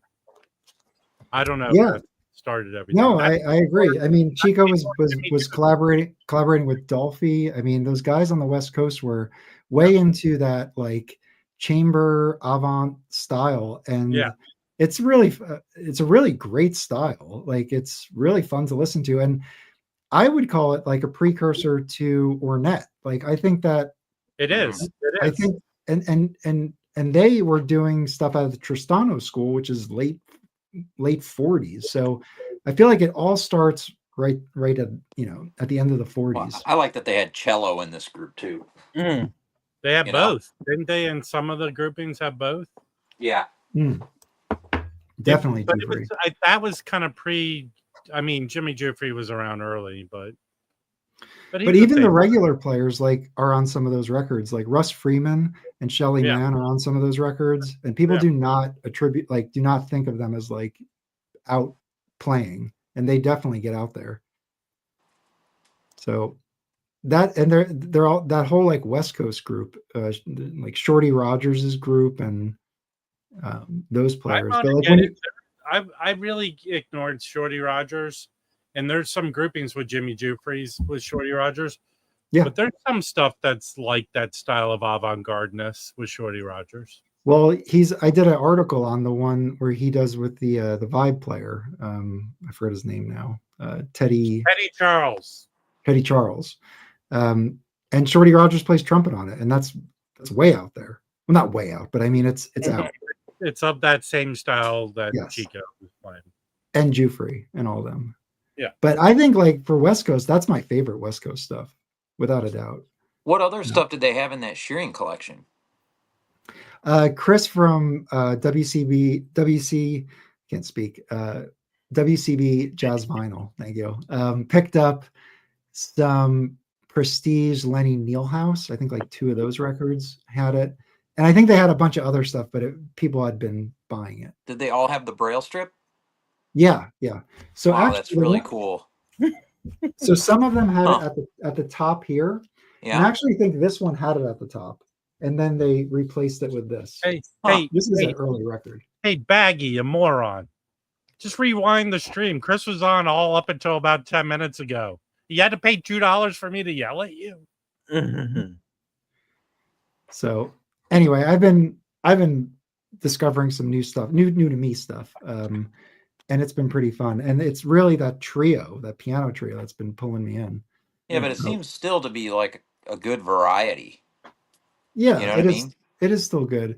But I will say, if you're listening to Evan Parker and Peter Kowald and then going to Chico, like that early Chico, that's pretty extreme, man. Well, don't discount the CDs I showed too. Yeah, that Con Jamal. Equally exciting. Yeah, So- man. Don't discount the $500 I spent on CDs tonight. Yeah, This- you showed the Conjamal tonight, and people spent hundreds of dollars. Yeah. That- This That's is what so. Horace Well, Tapscott is so good at this. Mike, I don't know. Mike, I And have he did a trio release on that album after on that label after that. What is this label? It's was Arabesque, I think it's called. Is it Okay, called Arabesque. Okay. Yeah. And he did a trio release that's freaking excellent also. And Arabesque at that time, there's some really good Charles McPherson on that label also. And they also recorded some late Art Farmer, released some stuff on that label also. Seal. Hey, Mike, I have two sealed copies of this, Cool. which is with him. What year is that? Oh, that's great. This is 79. That looks The great. vinyl of this, how much is Dave? Is like a huge lot of money. Oh, it used to be reasonable when I was first watching it maybe 7 years ago. And I was like, do I want to spend $65 on that? I was like, nah. And now it's $125 for a beat copy. You know what I mean? It's like, oh hell. You're gonna Yeah, have to spend a lot more than you might get a $2. decent copy for $100 if you're lucky. Yeah. Wow. So we did touch on the Cardello new release. Mike, did you see that? Yeah, I saw that. I'm interested in, the one thing I would just say about the Caden Cardello stuff. I remember, the Rufus Reed CD recording that he did with Fremer. Yes. That Fremer produced. He also did one. Rufus Reed did one that was on Nouvelle with Sullivan Fortner. Okay. That is freaking excellent. And they actually released it on it's on CD now. At first it was only vinyl, only on Nouvelle. Now I think they've released it on vinyl on the Sunnyside label under Rufus Reed and Sullivan Fortner. And it's sort of unfair, to like say, okay, Sullivan Fortner, Caden Cardello, and compare them, but yeah, I will for the purposes of this, to try to get people to listen to that other Rufus Reed album and Sullivan Fortner, freaking amazing. Sullivan Fortner, is a pianist that's on another level above. Sullivan Caden Cardello is just a young guy starting off, and it's an excellent recording, but Sullivan Fortner is on another level. All right, cool. All right, we lost Rob. We're losing Dom. I think we're gonna wrap. Okay. Thanks for joining, everybody. It was a fun week. We had some cool news out of OJC, and we'll see y'all next time. All right. And cool. next week I should have some heat? things. All right, cool. Looking forward to it. See you, Dave. See you, Mike. Later, guys.